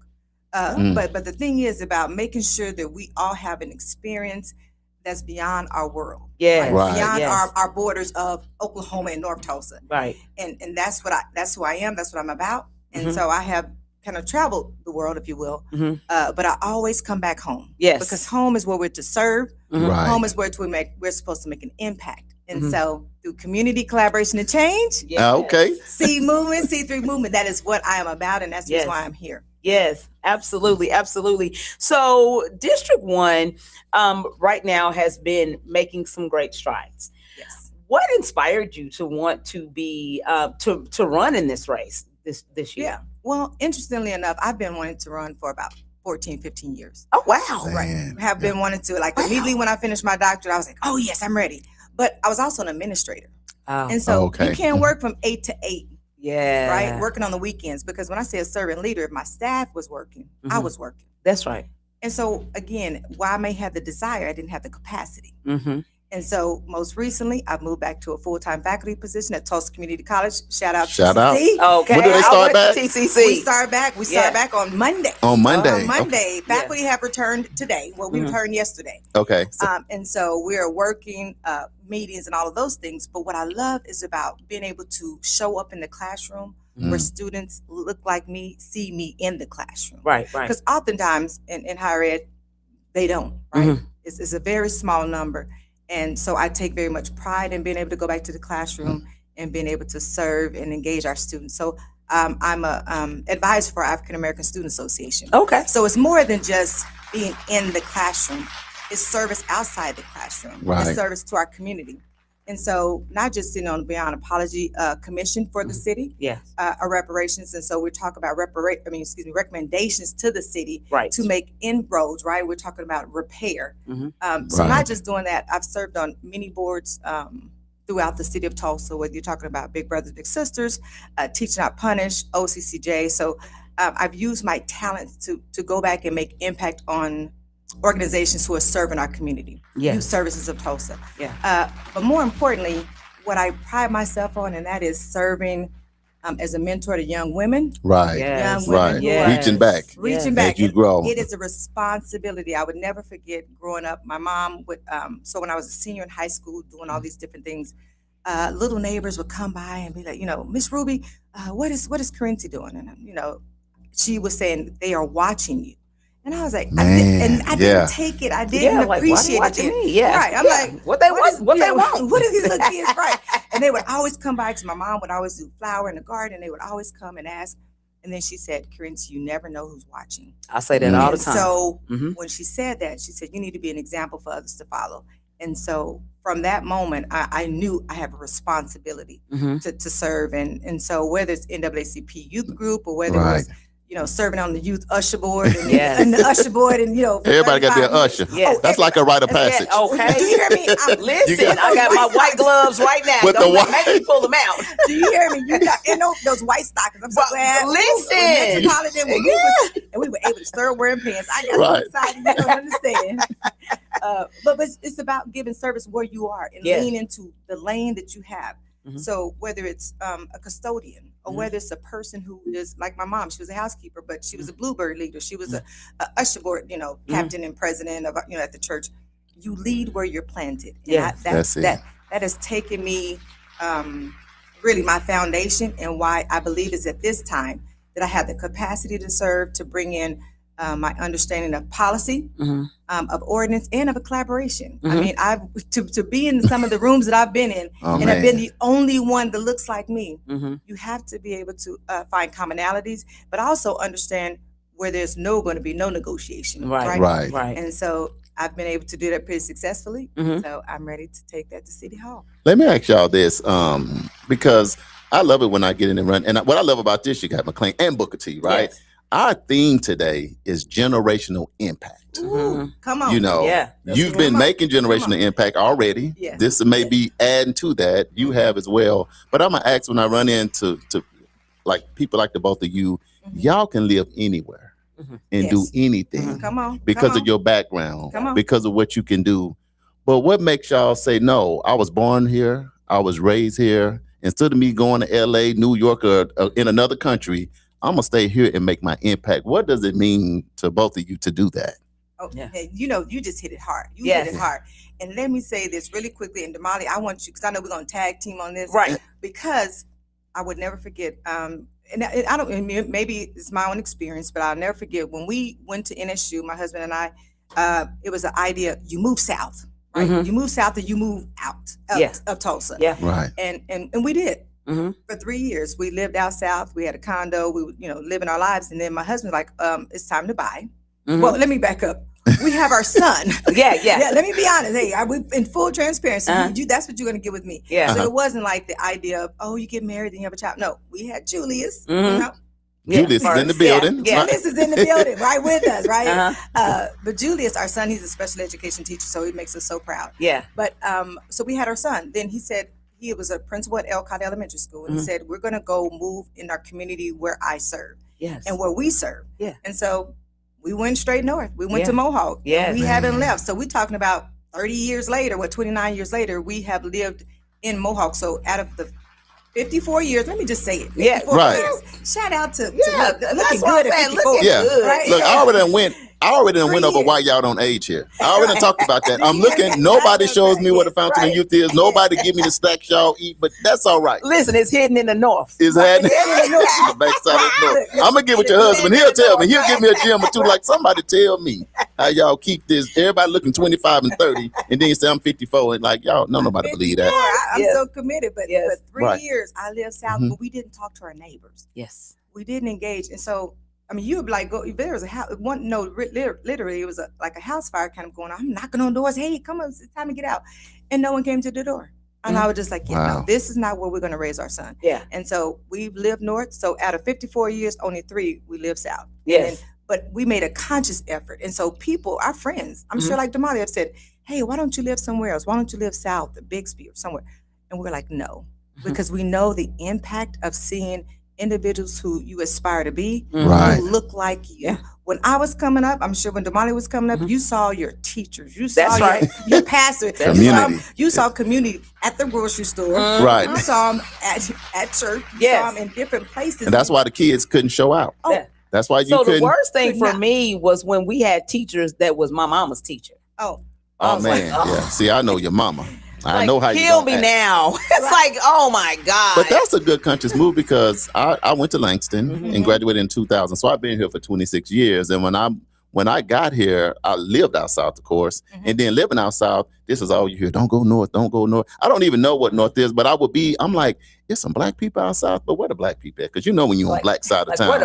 Then I got invited to Morning Star. Okay. Then I hit that corner on Pine and Peoria, seen the brother with no shirt on that bike. I said, uh-oh. You say turn it. I done made it home. Turn it the light on Pine. I turned that the light on Pine before the song came out. But nevertheless, you meet Brown Gravy. Yeah. I met Brown Gravy. Yes. Watched them sing at the dollar store too. Listen. Yeah. That's when you knew you were home. But it used to hurt my feelings to be out south and watch people that's from north when we in meetings or we out at restaurants. I'll never go north. But I'm like, but your people north, your grandma north, your nieces and nephews north. Yeah, but I ain't been north in 5 years. Yeah. So it was like I'm like, So this is for me, my story is, I actually live north. And then when I went through my first time home buyers program at Community Action Project, when I got ready to purchase a home, there was no development happening in North Tulsa. And I was divorced at the time. So I was like, man, I can't be getting no fixer upper and trying to put it together. And I got these little kids and that was too much. So I moved to Owasso, which is where I still live today. But I do 100% of my work in North Tulsa. So when people see me, they don't even know that I don't even vote. I don't have a dog in the fight because I can't vote for nobody or anything because I actually live in Owasso. But I'm very committed to my neighborhood. My mother moved into her home right over here. We live in Atlanta Circle. So over here behind the police station. She moved into that home when I was 4 years old. She's been in her same house that she built as a single mom from the ground up for 54 years. Uh-oh. And so When you showed up. yeah, 54 years. She's been in the exact same house. And so that's home. That's home for me. And so that's comfort. That's where my roots are. And so that's why I'm very committed to this community. And that's why I never left this community. I had offers and I could have went and lived other places, but I always chose to be here because this was home. And I remember as a child coming up, I told my mother I wanted to make North Tulsa pretty. Because I remember what it was like when we had Otasco's, we had Safeway, we had the library up here. You know what I'm saying? Like I remember my aunt had a beauty shop, Galaxy of Glamour, that was up here in McLean Shopping Center. Yes. And I used to go get my jewelry curls, honey, because I thought it was cute. Don't play. But yeah, so she used to do my jewelry curls and stuff, and so we would go up, we would make it a day. And we would go to Payless Shoes. We would go to TGNY. Don't see, y'all know all the stuff. See, you know the stuff when you point. Because the reason why I'm like pointing, right? I'm like, it was a long Saturday. Yes. Because you would start up, you had your breakfast, and then she would say, let's go. Let's go. And you didn't get back because, of course, you had to go to your grandma's house. Yes. Well, my grandmother, because you couldn't say grandmother. Yeah. Grandma. So we would go there, but we did go hit all the stores. All the stores. Right. stores. And then you end your night, and then you up. Yeah. Because you got to be at church in the morning. Got to be at church. I'm sorry. And we talking about early morning. Yeah. Early, when the bleach is in the bucket, on Saturday, and the music is playing. You know what I'm talking about? BB King and Rick James is playing. It's time to get up. But I'm the youngest of 5. Let me just say this. You the baby girl. I'm the oldest. I'm watching cartoons. You watching cartoons, where but everybody getting moving. Yeah, give me my snack. That's the reason why Mr. Wilson's like, I'm like, you made me. I mean, you inherited that. Right. And then you kept it going. Yeah. Let me ask you this. Who, because we ask these kind of questions. School started back today in most schools, but we like to ask this: who was a person that impacted you most outside of your home to help you be who you are today? That is such a wonderful question. It's so many. I know. So many. Yeah. I mean, I think about Miss Jackson. Ooh, Miss Jackson. Miss Jackson. In Gilcrease. She said, ooh. Ooh. And the reason why I say that is because she set a standard. Yeah. That when I tell you, you knew what you were going to, the assumption is that because you went to a North Tulsa school that you didn't get the quality education. You better say that. That is the problem. We have got to get back to understanding the foundation that these educators set. That now we kind of continue. Miss Jackson, oh my goodness! Shout out to Miss Jackson. Yeah. She had First Baptist, I think, and I'm telling you, but she set a standard, and you had to adhere to it. And then I went off to Gilcrease because she said at Greeley. So I'm going all right. Way back. Yeah, really. And then when you went over to Gilcrease, you had Miss Radaball. And she introduced us to the arts. And that's what we're missing in our schools. Right. Yes. You're talking about, we were doing productions of The Wiz and of Cats and of different plays. And so you had that. And Mr. Shahan, I think he's passed, bless his heart. I hope, I feel bad about it if he hasn't. But right. you learn French, right? So you're learning different languages. And so made an impact at middle school. But then when I got to high school, right? I have my coach driver. Right, Curl Harris, Miss Atkinson. Oh man, Miss Atkinson. Ooh, anybody have? Yes, I knew some of the teachers from the neighborhood. Right, I tell you. And so when I went off to college, even though I was first generation, and when I say low income, because my mom was a housekeeper, but she understood the value of education. Right, and so she had expectations, but they also implanted expectations in us. And so it's so many that I can't name them all, but those are the ones who made the most impact. And I will say this: Carol Harris, she was white, right? So you had several others. Shout out to Karen, Miss White. Miss White. Miss White was my. Wait a minute, Miss White was white. Miss White was white, but, she's my basketball coach. So that's something different. But you talked about perseverance. She was about that. Right. But Miss White, it was interesting. A lot of people say I didn't hear about the Tulsa race massacre, but they called it race riot back then.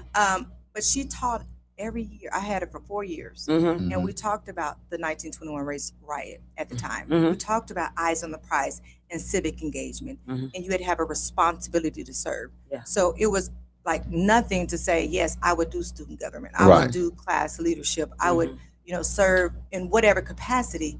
We had a mentorship program as seniors with the freshmen, but she set a standard as our class sponsor. And the one thing I would just say, color does not determine your capacity to care and nurture. Yeah. And she did that for us. Yeah. So many of my classmates would definitely echo the same sentiment. You know Hey, what? I would say this too. Miss Marilyn Troop was a person over there. She actually taught cosmetology at McLean. Right. And so some of our girls from Booker T would actually take the bus over to McLean to do cosmetology because that was where it was offered.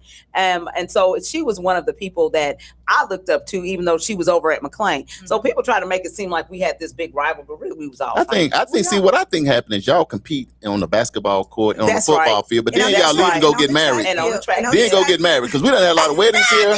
So you a horny. So I don't know who was what. I don't know if the cute girls was here, the boys here, but somehow But you want to know there's a lot of what? connections. Because we all went back to the community. That's We right. all went At the back to end of the day. That's right. At Yeah. the end of the day, Yes. we all sitting up here like after basketball, we still in the summer, we're hanging out with. So we spent time with each other. Right. And look, I forgot, shout out to Miss Tart. Yeah. But Miss Tart, but let me just say this. I got a C in home ec. That's the reason why I married a man who know how to cook. Uh-oh. Love him. Uh-oh. Love him. He can put the season in there. Oh, let's do this. We're gonna pivot. Can we do the Black Wall Street Family Yeah, Feud? let's Because do we the like to have a little Family fun. Feud. You I mind love having a little the fun. fun? I love it. So I we're love gonna it. do the feud. When we come back, we just gonna get right into the platform, the things you want to make sure people know about you. And if I you love it. turn and get in that glass building and go up, then this is what's gonna look like in your community when you look out. Got We're gonna it. definitely get into that next. So But we'll have a little Black Wall fun. Street. It's a lot of people on. A lot of people on. We appreciate y'all tuning in. I'm If you Ramona have a Curtis question, said, comments, Ramona Curtis said, girl, say that. say that.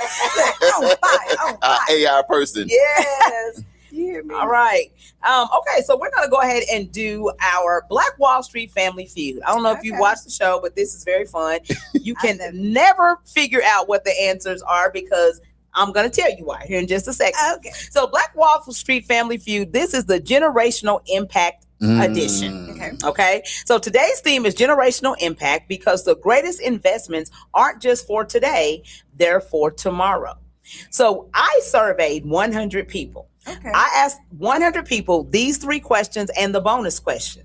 I'm going to give you the top 4 answers that they gave, and your job is to pick the number 1 answer. Okay. And of course, everybody else on the line. All on the line. Can't even remember. I don't think neither one of y'all won yesterday. So don't say that part. Don't tell people that I didn't win. Just that I don't remember. Tell everybody to keep track of their score. Today is my day. Charles said, it's a new day. It's a new day. We're not going to talk about And let me yesterday. just tell you this: Charles is a sore loser, so he might Don't start get into acting that. out. Don't You get hear into me? that. Don't, So I just wanted to warn you. Oh, I'm she's just saying. saying. When I play dominoes, Mr. Wilson, Oh. I would throw all those dominoes.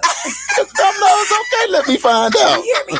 Catch Oh. any Listen, so y'all two, I'm gonna have to watch y'all. Please. Don't let me have to Domino? put y'all in timeout. Yeah. Okay. 'cause I think Charles Okay. and I we'll just hang out and just have a whole bunch of fun. That's right.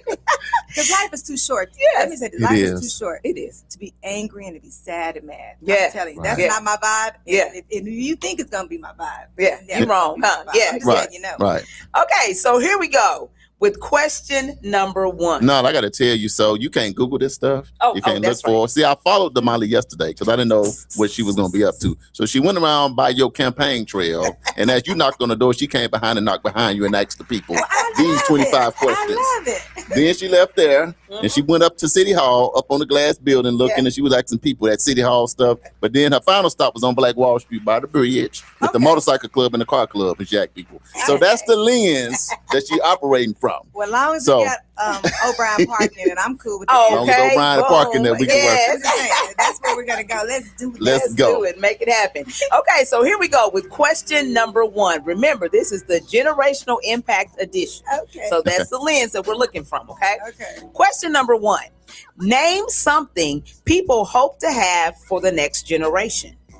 Is it A, strong values, B, financial stability, C, property or land, or D, education? Oh God, that's all of the above. All of the above. That's what- Can we not have There that? is no E, there is no all of the above. Well, read it again then. I'm like, I don't know. Ancestor, Who made touch the me on my exam? ankle. Who made the exam? See, here she go. This is an educator. Touch me on the ankle. Every time we Ancestor. get an educator in here, Touch me. they start. Read again. Go ahead and read again because my Bluetooth are not Bluetoothing right now. Okay, here we go. Question number 1. Ooh. Name something people hope to leave for the next generation. Is it A, strong values, B, financial stability, C, property or land, or D, education? Now we're talking about the number 1 answer from my 100 people. Dang. I Because know. What did most of them say? What did most of them say? Because let me say this. The reason why I start to say Teresa says C. Teresa says C, and that's what? Uncle Brian, C is property or land. Uncle Brian said A. Uncle Brian says A. Oh, it'll be a lot of people. You know we what? forgot Okay. to tell you that there's a lot of people. This is an interactive game. So And the we reason have- why I'm saying, the one thing you can't take away, but man, with D, it allows you the capacity to get C, B, and A. There you Laura go. says And B. so, dang it. I know. It's Okay. Okay, You so, gotta put it- so Okay. let's see. Teresa says C. Uncle Brian says A. Steven says C. Ramona says B. Laura says B. Eli said E and leave me the hell alone. All of the above. Mr. Wilson, See? what are you saying? What you saying say? B? He said B. AJ says C. Pam said B. Mr. Wilson, you said B. You playing too? B is B. Okay, B okay. is the money. Mr. B is Wilson. money. B is some, Is financial stability. Ugh. Yeah. Pam says B. Nikki Washington Ike says says C. C.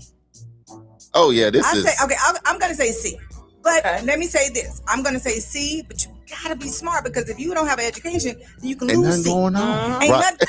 So I'm saying D.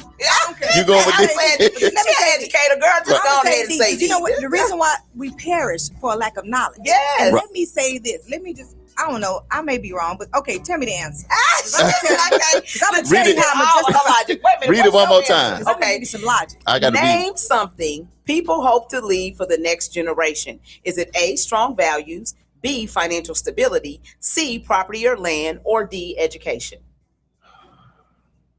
What do you Let's say, see. Charles? Vicky said C. I think it's A or B. Yeah. But you are surveying. Charmaine said B. Everybody don't leave the people. You're supposed to leave an inheritance for your people, right? That's what you're supposed to do. I'm Brenda going with said B. You gonna Big, say look, A? because if you leave okay, people you're not some talking money, about me. You're not talking about me. Let me take myself out of it. I would say education, but the people you survey, Sydney said B. the people see it's the 100 people it's that 100 she. people. Yeah, Okay, it's they, 100 they're gonna people. say B. They're gonna say B. Yeah, Okay, so you gonna change your I'm answer? because gonna change- nobody's gonna because complain you- about money. because you- If you leave people a couple dollars, they good. They're good. Then you're gonna ask me what I would say, and that'd be something. Right. But That'd be- That's it's something 100 totally people. different. It's totally It's different. 100 people. 100 people would say B. Okay, so here we go. Oh, God. Question with answer. Name something people hope to leave for the next generation. Is it A, strong values, B, financial stability, C, property or land, or D, education? The only person that got it right is Uncle Brian. The answer is A, strong values. I said A or B, didn't I? Values, You did. like I said honesty. You did. because You I was did. like A or B, and I was like, ugh. So here we go. It says values like honesty, faith, integrity, and hard work are passed from generation to generation I was and there. become the foundation of strong families. Character is one of the greatest gifts you can leave behind. I was there. All And right. I was told- let me say, because again, you're going off of the 100 people, and I think it's so important because when you operate in integrity and when you operate in providing a structure, Mhm. then you will obtain that education. Yeah. where you So will you'll then do the have- other things. Then you would do the other things. Yes. So I get that, Yeah. and I think, and let me just say this: I know oftentimes people say we don't have it. Yeah.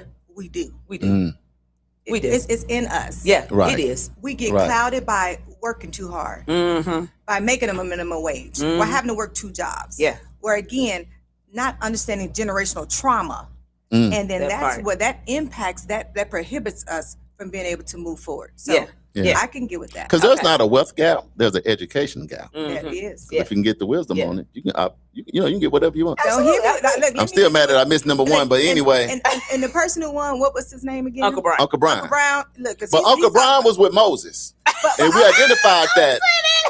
Moses did the Red Sea. He did Lake Tahoe. Uncle Brown is talking Proverbs 2:2-5. Yeah. That's what I live by. That's what I. Nobody I but cite him. I cite it every morning. Yeah. That's why we got to talk to our seniors. Yes. That's what we have to. See, That's why. people sitting over there. Okay, what's so here number we 2? go. Question number It ain't 2. over yet. Okay, It's let's not go. over Let's yet. go. Come on. Question number 2.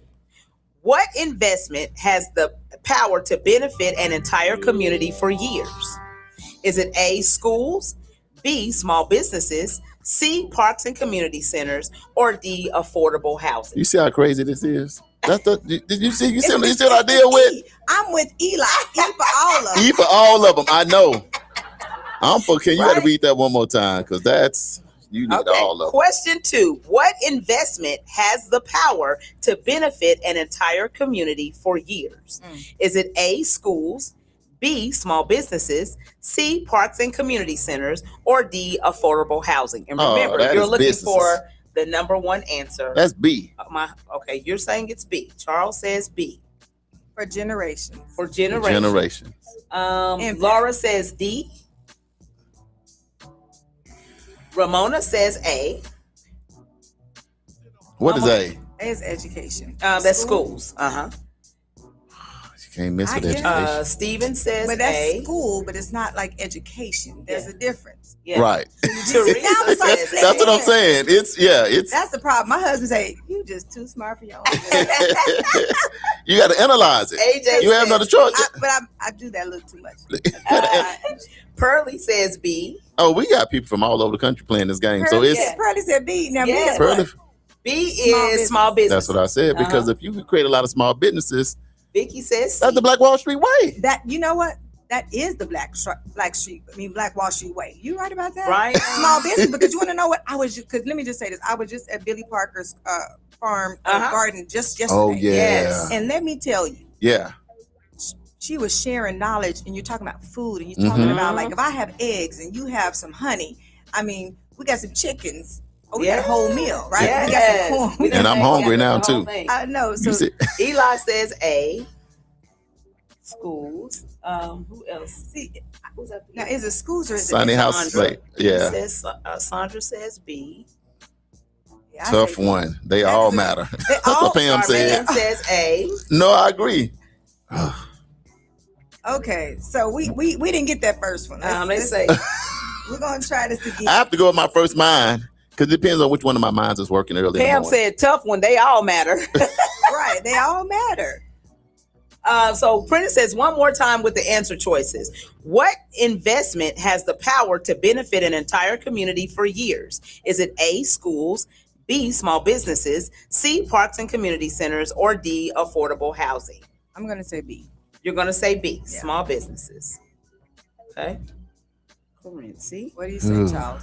I went with B. Yeah, Charles got B, Stephen got, okay, so Prentice says B, Pam says And- A. Pam says A. What do you Okay, say? here we go. Mr. Wilson, you want to weigh in? D, you got D. Mr. Wilson says D. Affordable housing. Okay. Give me a crib. Okay, so here we go. Question with answer. What investment has the power to benefit an entire community for years? Is it A, schools, B, small businesses, C, parks and community centers, D, affordable housing? Charles, AJ, Pearly, Richie, Corinci, Sandra, and Prentice, you are all correct. The answer is B. It says small businesses create jobs, circulate Black Wall dollars Street way. within the community, and inspire future entrepreneurs. Strong businesses help build strong communities. And that's the reason why, as your next city councilor, Yeah. we're gonna. I mean, and we've tried this buy black, but we need to institutionalize that. Buy black. Right. Buy black. You have it over. You go over in Broken Arrow. Mhm. Broken Arrow, they have it during the holidays. Buy black. You get $10,000. Mhm. What's wrong with us doing that? Right. In What's our wrong with community. us doing that in our community?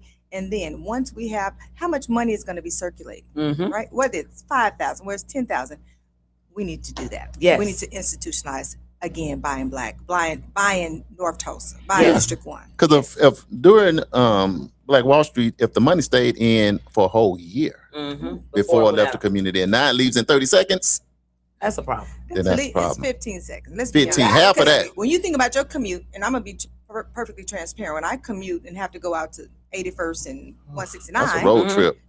Number one. did you hear me? I might And need and snacks. Gas, I might- $4. Yes, I might. You hear Yeah, me? yeah. And I have to be there at 8 o'clock because Dr. Wilson gets started early. Mhm. Yeah. Right.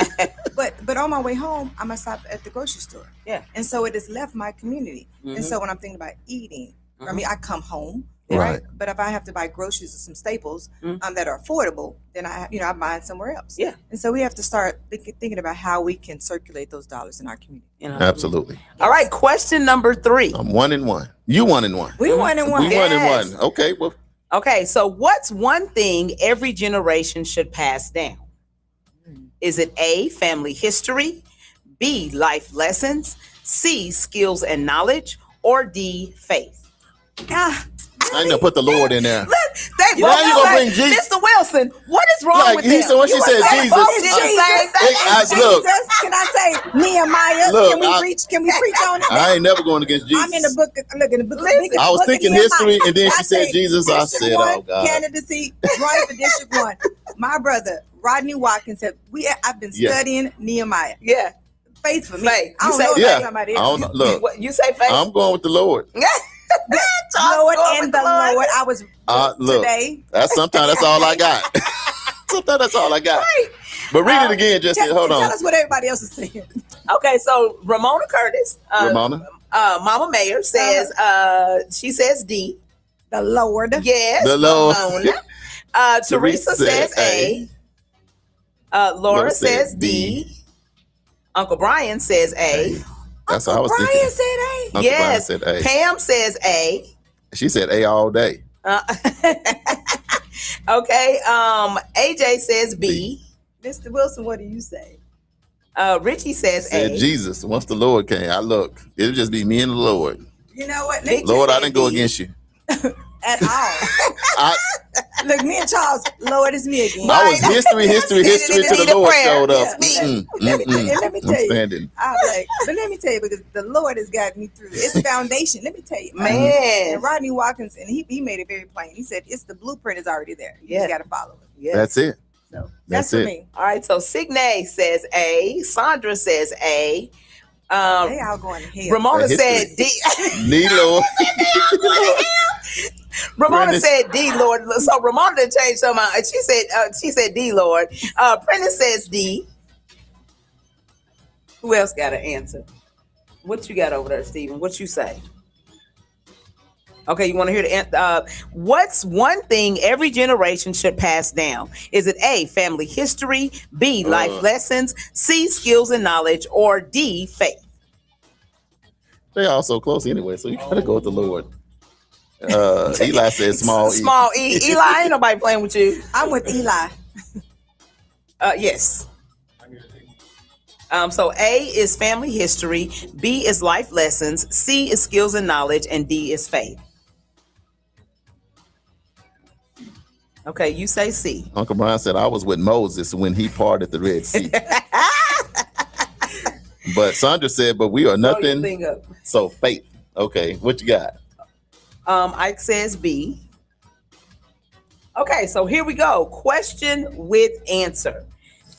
What's one thing every generation should pass down? Is it A, family history, B, life lessons, C, skills and knowledge, or D, faith? The only person that got it right is Stephen. It is C, skills and knowledge. What in the world? See these young folks. You can't trust the YNs. No, I'm just playing. Look, I don't understand. It says teaching the next generation prepares them to build on the work of those who came relatable to before him. them. Knowledge shared today becomes success tomorrow. While I get that, the blueprint is said, set. but go back. My Go thesis back. statement is Flag on the play. Flag on the play. Go back to the Bible. Flag on the It's gonna play. give you instructions. I'm gonna It's stick gonna with the give you Lord. to know wisdom and instruction. right. To perceive the words of understanding. Let me take you back. Okay. Proverbs 2. You pass down the knowledge That's- of the Bible. Okay, so you pass down the knowledge of the Bible. So it's Young knowledge folks. and skill. So It's that's knowledge and skills. And then the Bible is going to talk to you about skills, right? Skills how to navigate. Oh, Nikki got it too? Okay, I Nikki didn't see got your it. answer, Nikki. Yeah, Okay, Nikki, so she got it too. Nikki got it. Okay, y'all keep track of y'all points because I'm not. Well, Okay. Okay. But this one is worth 5 points. So Okay. anybody can Bonus still win. points. So it's anybody's game. I'm in. So this is a half court shot right here. Yeah. This And then, is I was the anybody's point guard, game. too. You're the point guard, so you already Okay. know. Give me 2 seconds. Dribble. And there. I'm talking so much noise. Tosh Rick, I'm like, girl, bye. Okay, so here we go. Bonus round. For all the marbles. 5 points. Which action creates the greatest long-term impact? Is it A, mentoring young people, B, buying property, C, starting a business, or D, giving back to the community? Well, isn't D and A the same? Same thing. Are they at least cousins? Read that again. That's rough. Which action creates the greatest long-term impact? Is it A, mentoring young people, B, buying property, C, starting a business, or D, giving back to the community? I gotta say, mentor. Teresa says she's 0 and 3. Teresa. We at least got one. Teresa that she's swinging and missing. I said we need to. I'm just gonna be with Eli from now on. Right. Everybody. A little E. All right, here we go. So Laura says B. What's B? B is buying property. Teresa says A. I'm going with A. Is that mentoring the young Yes. Yeah. Charles is saying people? I'm A. going with that. For all the Uncle marbles. Brian says D. Mm-mm-mm. AJ says D. Corinne said, the doctor said I'm done with this, my own. See, now you see what I've been going through every Vicky day. says A. Every day. I deal with this. Look, Morticia said D. welcome to the show, Y'all Morticia. are Good to fun. see you. Wait, look. Welcome. Good to see you. Good to see you. Ramona says B. It's so hard. You know what? I want you to give us easy. Sometimes, yeah. Something because you find value in each one of those answers. I know. And she's going to went out and ask these 100 people. And who is these 100 And people again, you talking it's to? not- Right. Who you talking? Right. Listen. All he talked to was just Steven the last time. It wasn't 100 people. You just talked to one. I mean, did she talk to him 100 times? Because again, He's the only one. But he figured it out. and I've got to, and thank you for Go saying back this. to I got to get out of my own head because Right. I've seen the power of mentorship. I've seen where people are now buying property because they make a good living. Right. I have people that I've had an opportunity to pour into, and now they like living their lives. Okay, but I can't think about myself. Yeah. You You want me to read the question one more time? I'm still gonna One get it more wrong, time. but go ahead. Which action creates the greatest long-term impact? Is it A, mentoring young people, B, buying property, C, starting a business, or D, giving back to the community? Longest impact. Okay, I'm in the heads of those 100 people, like Steven. Steven, are we saying B? What is it? What Steven, what is your answer? That's number one. Yeah, what's your answer? Remember, you in school, you like looking at the smart kid. What's your answer? What'd you say? What you said last time, because then nobody know what the answer was. Which action creates the greatest long-term impact? Is it A, mentoring young people, B, buying property, C, starting a business, or D, giving back to the community? Music went off. See? I say What'd you say? it's C or D. Okay, well, which one? Which one you going with? Pam said B. What is the question? Can I hear the question? The question is just which action creates the greatest long-term impact? And your We need choice. some music. It's too We're gonna- quiet. I know. I think. What did you give your? Oh, you still? I'm still waiting for Steven to give us the answer. I'm thinking Huh? it's B. You think it's B? So what you we're got? listening. We're What looking you on got? your paper. I got my Because I feel pencil like ready. impact, like if you buy property, but it might be a house, it's Mhm. gonna only impact you. It's not gonna impact everybody. Good point. Now, That's a if good you point. so- See, he got some good logic. Look, Yeah. all we need is the answer. Y'all doing a whole breakdown. We just need an answer. What's the answer? Because okay, can we get a clarifying question? Clarifying question. Uh-huh. So when you saying buying property, is it singular or is it acreage? Is it? It just says buying property. That's it. It's for your own interpretation. Mr. Wilson over there cracking up. He He's said, I like, can't. what in the world? He said, He said, "This is my life every day." That's what he's saying. This is my life.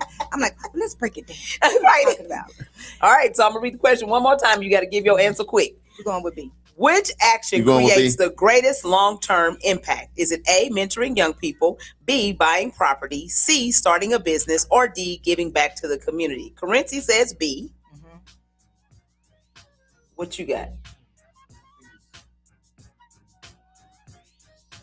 It's C, but He said D. You saying D?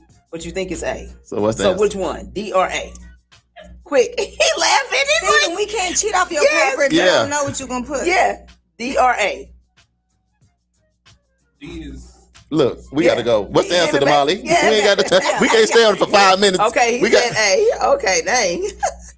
Okay, so Tell here us we what go. you said. Question with A. answer for Okay. 5 It's points. Which action creates It the gotta be greatest A. long-term What'd you say? impact? Is it A, mentoring young people, Oh. B, buying property, C, starting a business, or D, giving back to the community.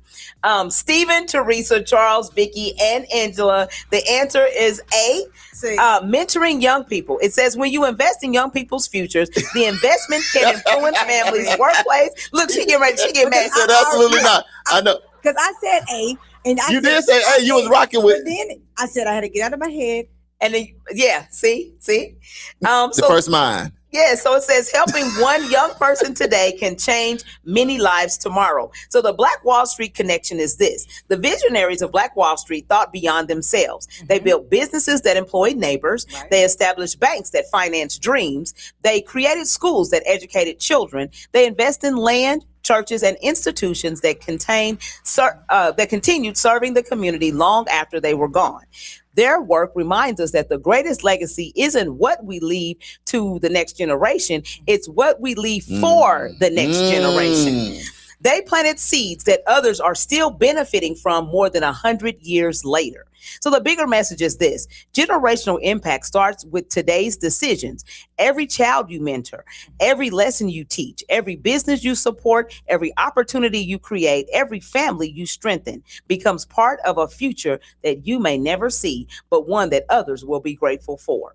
So the Family Feud takeaway today is generational impact means making choices today that will bless people tomorrow. When we invest in people, building strong institutions, and pass on wisdom, we create a legacy that strengthens families, communities, and future generations. And this morning's Black Wall Street Family Feud was brought to us by Build in Tulsa. All right, well, we're going to take a break and play one commercial just so we can deprogram a little bit. And when we come back, we're going to go right into the platform. You're going to hit them with the 1, 2, 3, what's going on, why to support you, and all of the good stuff. Hey, you had it. It was AA, and then... I know it. Thinking about something. See, you thought about the people. I thought about you said, let me think about the people. Yes. You said, I'm you said the survey 100 people. Yeah. When I say I love pouring into young people and and again, opportunities to see the fruits. It's been amazing to see. I have some young adults, and I crack up because I call them my babies. But I think John is 48. Dwight is 47. Yes. But when I tell you, they have property and they're serving and they're doing and serving in the community. Oh my goodness, I get excited. Yes. So it's been a blessing to kind of just work with these young people and every day. Yeah. Let's send that back. Let's do this instead of taking a break because it's already at 9. But we're gonna give ourselves like 15 more minutes. Okay.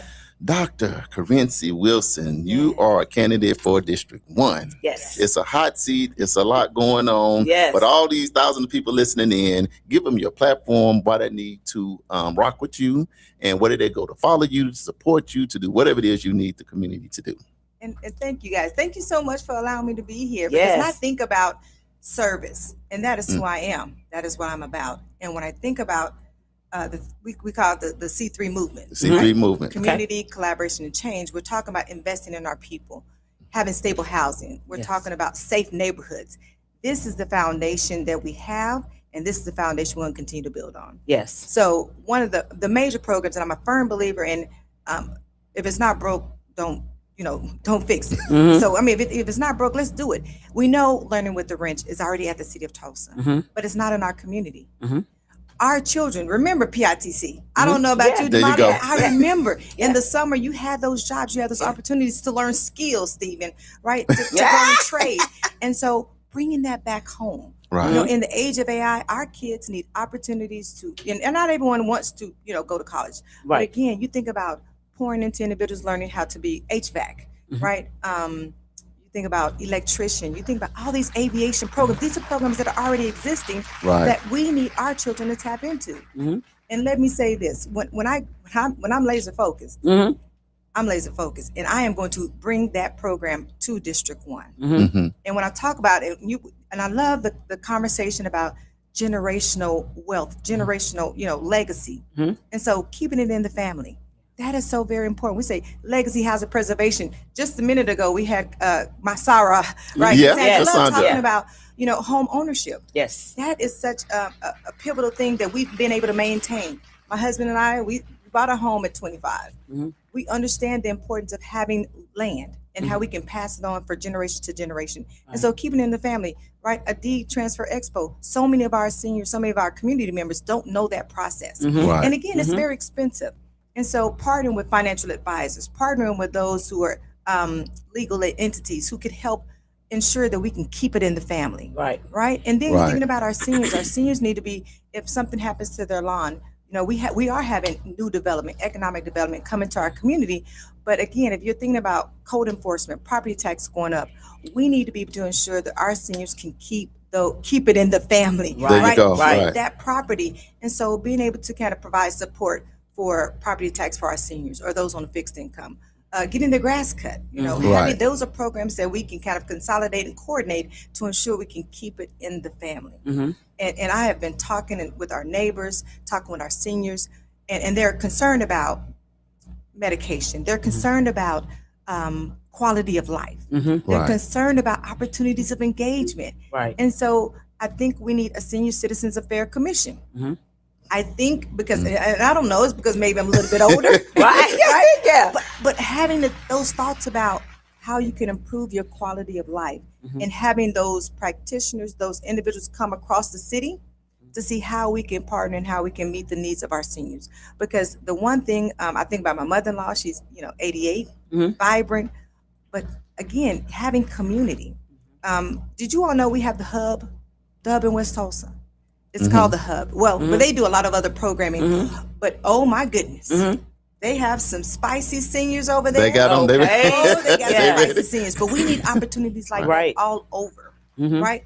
And and so when I talk about that, and you're talking about not being chased by dogs, right? So we start talking about collaboration. How can we meet the needs of our community? Ensuring that there's lighting, there's safety, walking to school. Right. Again, working in collaboration with those who are with the city already. We're talking about sewer utilities, public works engineers. So when we're talking about when our streets are going to get done, because right now we don't know.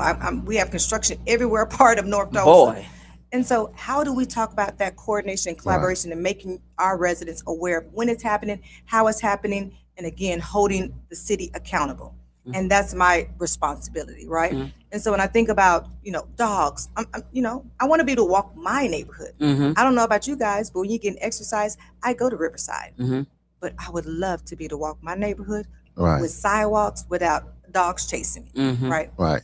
So those are the things. When I think about community, I think about collaboration, and then ultimately change, holding our city accountable. When those budget times happen, and we're going and talking about that money is going to be allocated to District 1, you can best believe I'm going to fight for it. You can best believe, and we on a family show, so I ain't going to say it was right on the tip of my tongue, right? But you can best believe that I'm going to hold them accountable, but I also want the residents to hold me accountable. I'm going to be responsive.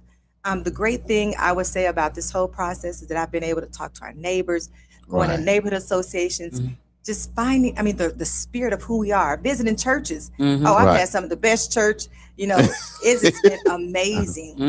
We have great teachers, great individuals who are pouring into the lives of our community members. And we need to highlight that. When I tell you, it was so enriching to go see Billy Parker yesterday. And the reason why I say this is because she's a bit older, but the people that were there were young. It were families, it was babies, it was generations learning about farming and agriculture. This young man, I think it's D'Angelo. Oh, I love D'Angelo. him. D'Angelo was talking about hydroponics. He was just talking about different types of gardening techniques. And I said, I'm 54 and don't know that. And so he could pour in and share. The one thing I would say, we were talking about apprenticeships and internships. They're happening in silos, small silos, and our children don't know about them, right? So it is incumbent upon me. So when I say hold me accountable, it is my responsibility to ensure that everyone's aware of what's going on.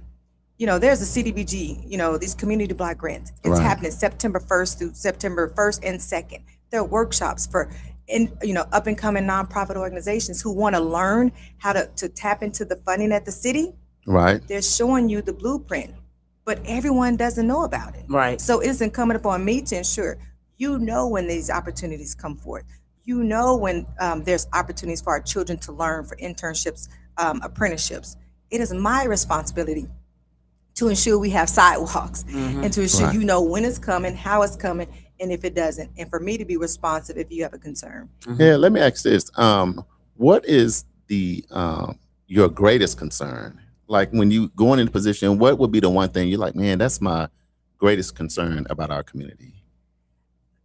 Well, unfortunately, there's several, Yeah. right? And my greatest concern is that we're working in silos. We're working in silos on so many different levels in District 1. And I always say we perish because we're not working together. The one spirit of Black Wall Street and Greenwood is that they worked in tandem. That is how in the most oppressive time in our history, right? Well, kind of going harkening back to that. Right, okay. But it was so oppressive. You're talking about Jim Crow, you're talking about all those where they were discriminated against. And so they enslaved themselves. And again, they were working together though. You had where you went to the local doctor or the local physician. You know, you go to Westview Clinic, right? You got Dr. Renaka Whitaker that again, your children should be going to. You have, Bobby Witter, who has the pharmacist. Yeah. The pharmacy. You have crossover. You have educational institutions that are going forth. Jamie Broom, shout out. Oh, right? man, The solid best- foundation. The best solid foundation educational Yeah. system in the state of Oklahoma and beyond, Right. right? We have to tap into those opportunities and again, collaborate and share. Like I said, I was just thinking about so many different people. I think about Food on the Move, Ramal Brown. He is doing amazing work at McLean and over at Monroe, but we don't know about it. So how can we help support to expand what they're doing, talking about agriculture, talking about farming, talking about livestock, right? There's money to be made. My dad did cows all his life. And he was able to sustain himself and beyond. And so I think we have to get back to the basics. Yeah. There's opportunities for everyone, right? And let me just be perfectly clear. I love the idea of gyms. I know, I think about Microsoft, I think about IT, I think about entrepreneurship opportunities. Right. We have to get back to the basics. And again, working in collaboration together. That is how it's going to happen, and that's how it's going to move North Tulsa forward. Do you feel like we have the resources that we need? We just need to pool them together, or do we just lack so many resources that it's going to take a different kind of movement to get things done? It's not that we lack resources, but let me just be perfectly transparent. Some of those resources are being intentionally cut. Right? You think about from the federal government, we're talking about big, beautiful bill. I need people to be an informed community because those cuts are coming. It's going to impact our seniors, those who are on a fixed income, those who are most vulnerable. And when that happens, how are we then going to insulate those who may have been impacted? Right. So you think about, medicine, right? Medicaid subsidies been cut. If you are diabetic, if you have other kind of major illnesses, we need to understand that is coming. And so it's not about lacking resources, but they're going to be, there's intentional pressures to cut those opportunities for our people in our community. So we're going to have to start doing a better job of coordinating and collaborating to meet the needs of our community. So that's why I say we got to go back. Go back. Okay. That is awesome. Thank you so much for sharing your platform. Can you tell people how they can reach you, how they can support you, what help you need, as the election What you got coming up next, how to follow what you're doing. Yes. And that's our tone, that's the movement. Let me just shout out to my team. Right. When I tell you I have the best ride or die team in this country. Yeah. Next to Obama's team. Let me be clear. Right.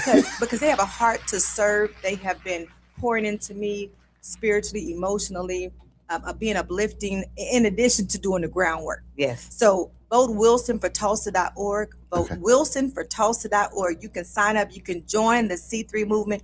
We are knocking doors. We love donations. We need donations. Right. Because again, and I think a lot of people don't realize those signs that we put up, those are expensive. Oh, yes. Yeah. Right? Doing all of this stuff, I didn't realize, until we're making those invoices and trying to, request those marketing materials. It's expensive. So definitely would love donations. But I want, individuals who want to serve and to come C3 Movement, Community Collaboration and Change. Vote WilsonForTulsa.org. You can join the movement, knock doors, phone bank, and let's make a difference in District 1 Let's do the see-through movement and have Dr. Wilson August 25th. And this is my last thing that I asked, and then I know we got some upcoming events, and our Yes. producer will get a little mute. So when people go to sleep tonight, if they forget everything else, tell the people this is why I deserve your vote. If you forgot everything, when you go to sleep tonight, this is the one reason why you deserve your vote.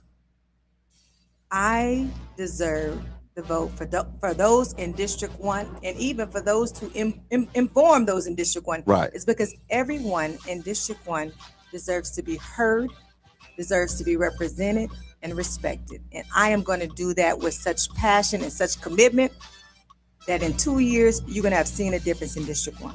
Just like that. I love it. All right. All Thank you right. so much. You see that passion, Damali, Yeah, come you hear out? me? I You felt say- it was coming I'm through like, the mic. you don't I said, uh-oh. understand. When I Right. tell you I lock You know, in, with her I teeth lock locked in. together. When the, like, I know when your teeth, When yeah. I say I lock in, I lock in. I love it. Yeah. I love it. All right, so we're going to give you guys upcoming events. I know we're a little bit over, but we had a couple of great guests in Gotta the go to studio a HBU. today.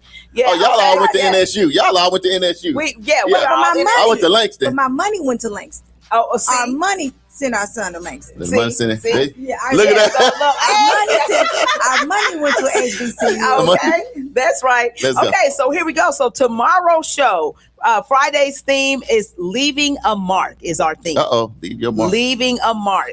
So on August the 14th, which is tomorrow, the big showdown is going to be happening at 2:00 p.m. with candidates from District 1. This is going to be hosted by Eli Grayson, Mr. E. Mr. E. Yes. The whole show. And produced by KBOB 89.9 FM. You can watch on Facebook, YouTube, Twitch, and at KBOB89.9.com. You can call in with questions at 918-856-3973. The Spreading Hope Back to School Bash is going to be Ooh. happening August the 15th at 11 o'clock a.m. until 2:00 p.m. at B.S. Roberts It's a Park. block party. You coming through? It's going to be a coming whole through. block party. Yes. I'm coming through a lot of black parties on the 15th. Man, it's a lot going It's a lot down. going on, I right? tell you, I got my tennis shoes on. Okay, tennis shoes that's on. right. You better make sure. And she keeping her hydration too. The water's already down. Okay. All right. It's going to be at 901 North Greenwood Avenue. They're going to have free food, games, backpacks, school supplies. In addition, there's going to be free CPR, IEP, 504, youth development, and disability rights classes. The host DJ is going to be Ramal Brown, the hometown Heat. heat. You just mentioned him. Exactly. Registration begins at 8:30. Steph Simon, the Carver Pom Pom girls are going to Is be he the there. king of Tulsa, the king of McLean? He the king, or he just Mr. He's Clark? Tulsa king? Tulsa King. He's a Tulsa King. That's what he said. Okay. That's what he said. I'm just checking. Yeah. McLean and Central Cheer will be there. And then there is going to be, there's going to be a free Levitt concert block party that's going to be happening. That's going to be partnering with the event. The featured artist is going to be Valerie Harding, who will be on the stage at 12:45. So bring your lawn chairs, make sure you're hydrated, but it's going to be a great time. Don't forget that early voting happens August 20th and 21st from 8:00 a.m. until 6:00 p.m. Then August 22nd from 8 a.m. until 2:00 p.m. At two locations. The first one is going to be at the Tulsa County Election Board, which has moved to 12,000 East Skelly Drive, which is basically 11th and Garnett. And then the Tulsa Tech Center at 4,000 West Florence over in Broken Arrow. The application deadline for the product pitch night for Build in Tulsa is going to be August 21st at 11:59 p.m. This funding is not a loan. There is no repayment, no interest. Build in Tulsa does not take ownership on any of these pitches. Okay. So the first place is going to receive $10,000. 10 racks. Yes. Love it. It's about the Second place is going to get $5,000. Third place is going to get That's real money. $2,500. And the Audience Choice Award is going to be $1,000. So one of those three places will take an additional $1,000. So you can go to www.buildintulsa.com/programs to find out more information. They'll also be having a virtual session on August the 18th to explain what it is. And that's going to be at 6:00 p.m. Central Standard Time. So go to buildintulsa.com. The Tulsa Empowerment Network is going to have their event on their next convening on August the 22nd at 9:00 a.m. It's going to be right here at the 36th Street North Event Center. And it is going to be another opportunity for you guys to hear all of the candidates share their platform. So we're excited about that, and make sure that you guys get registered. We'll post the information about how to register on our social media after the show. The Black Excellence Ball and Banquet presents the Johnny Ball Legacy Impact Community Give Back, which is happening August 22nd at 12 p.m. to 2:30 p.m. at Reed Community Foundation, which is located at 210 East Latimer Place. They're going to be offering free food, backpacks, school supplies, scholarship awards, free haircuts, braids for girls, live DJ, and a gift card giveaway. Who said it's not stuff to do? And that's what I'm saying. There's a lot going on. Got stuff happening, man. I'm telling you. The back to school event for Oasis Fresh Market is going to be happening on August 22nd as well, from 12:00 p.m. until 3:00 p.m. It is going to be at Oasis South Side. So that is at 61st and South Peoria. So for more information, you can contact Oasis Fresh Market and get all the information for that. Registration opens on August 24th for Sisters Walking for a Cure Breast Cancer Awareness. It's going to be happening at O'Brien Park on October the 3rd, but you need to register in advance from 9:00 a.m. until 12:00 p.m. This is sponsored by the Paradise Chapter 97, Order of the Eastern Star, and Oklahoma District 1. You can contact Jen at 916-583-0721 or KD at 918-855-3337. Of course, August 25th is Election that's the Day. big day, right? 7:00 a.m. until 7:00 p.m. The polls are open. Make sure that you go and figure out where your polling place is in advance. Don't wait until the day of. I'm calling it the District 1 Super Bowl. That's how I feel. Let's get it. All right. Gap Standards International presents Declare. It is going Declare 26 Prophetic Prayers Conference, which is happening August the 27th through the 29th at the Renaissance Hotel. It's located at 6808 South 107th East Avenue. This is hosted by Pastor Tom Todd and Prophetess Brenda Todd. For registration information, go to gapstandardsinternational.org. And then Tulsa Dream Center, their North Campus is having their back to school splash, which is happening August the 29th from 10:00 a.m. until 1:00 p.m. at 200 West 46th Street North. The splash pad is going to be in full effect. They're going to have a foam pit, slip and slide, school resources for parents, free backpacks and school supplies, but the children must be present. Dr. Chrissy, you was funny, I know. Alone? Can parents? It's that other 28-year-old. Can I still come? Yeah, just show up. And we hosting. We're going to be sliding and hosting. Right. Foaming and hosting. Exactly. Hey, we'll be at the Tulsa Dreams and appreciate all their great work. Okay, and then We Build First Friday Market 2026 is happening September the 4th at 6:00 p.m. at Build in Tulsa, located at 124 Reconciliation Way. It is open to the public. You can go to buildintulsa.com to RSVP. Man, that was a lot. I know. That was a lot. But there's some great things happening in District 1. Yes. And that's why you And I listen want to to say Community thank Wake Up. you. Thank you, because again, we perish for a lack of knowledge. Yes. And now we have it. And then talking about IEPs, 405s, our people need to understand. And I'm sorry, go ahead. No, you good. Go ahead. Go Because ahead. I was just thinking, when you think about the neurodivergent community, oftentimes, and when I've been teaching, for 30 years. And so when I think about when I would engage students, it was like 1 in 200. Now it's 1 in 33. Oh, wow. 1 in 33.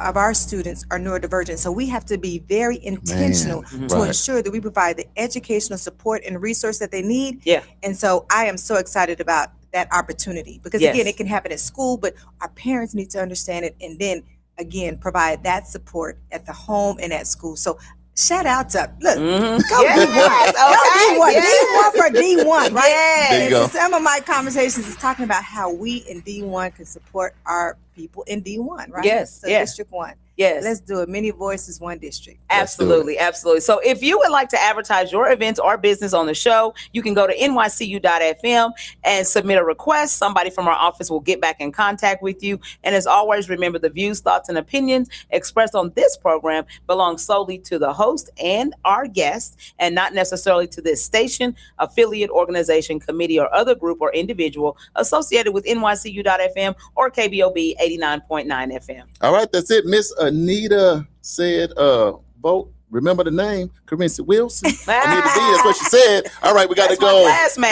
Dr. Carinci, thank you so much. you, Good energy, guys. good vibe. We You wish you have so all much of the fun. best. Thank you. Thank you so much for This has coming been in. so We much almost fun. had the few. We was right there. Y'all was right You know there. what? Y'all's hands was doing like We right this. here. Yes, We like right there. Me and you know what Spirit I'm talking fingers and missed about? it. Right, yeah.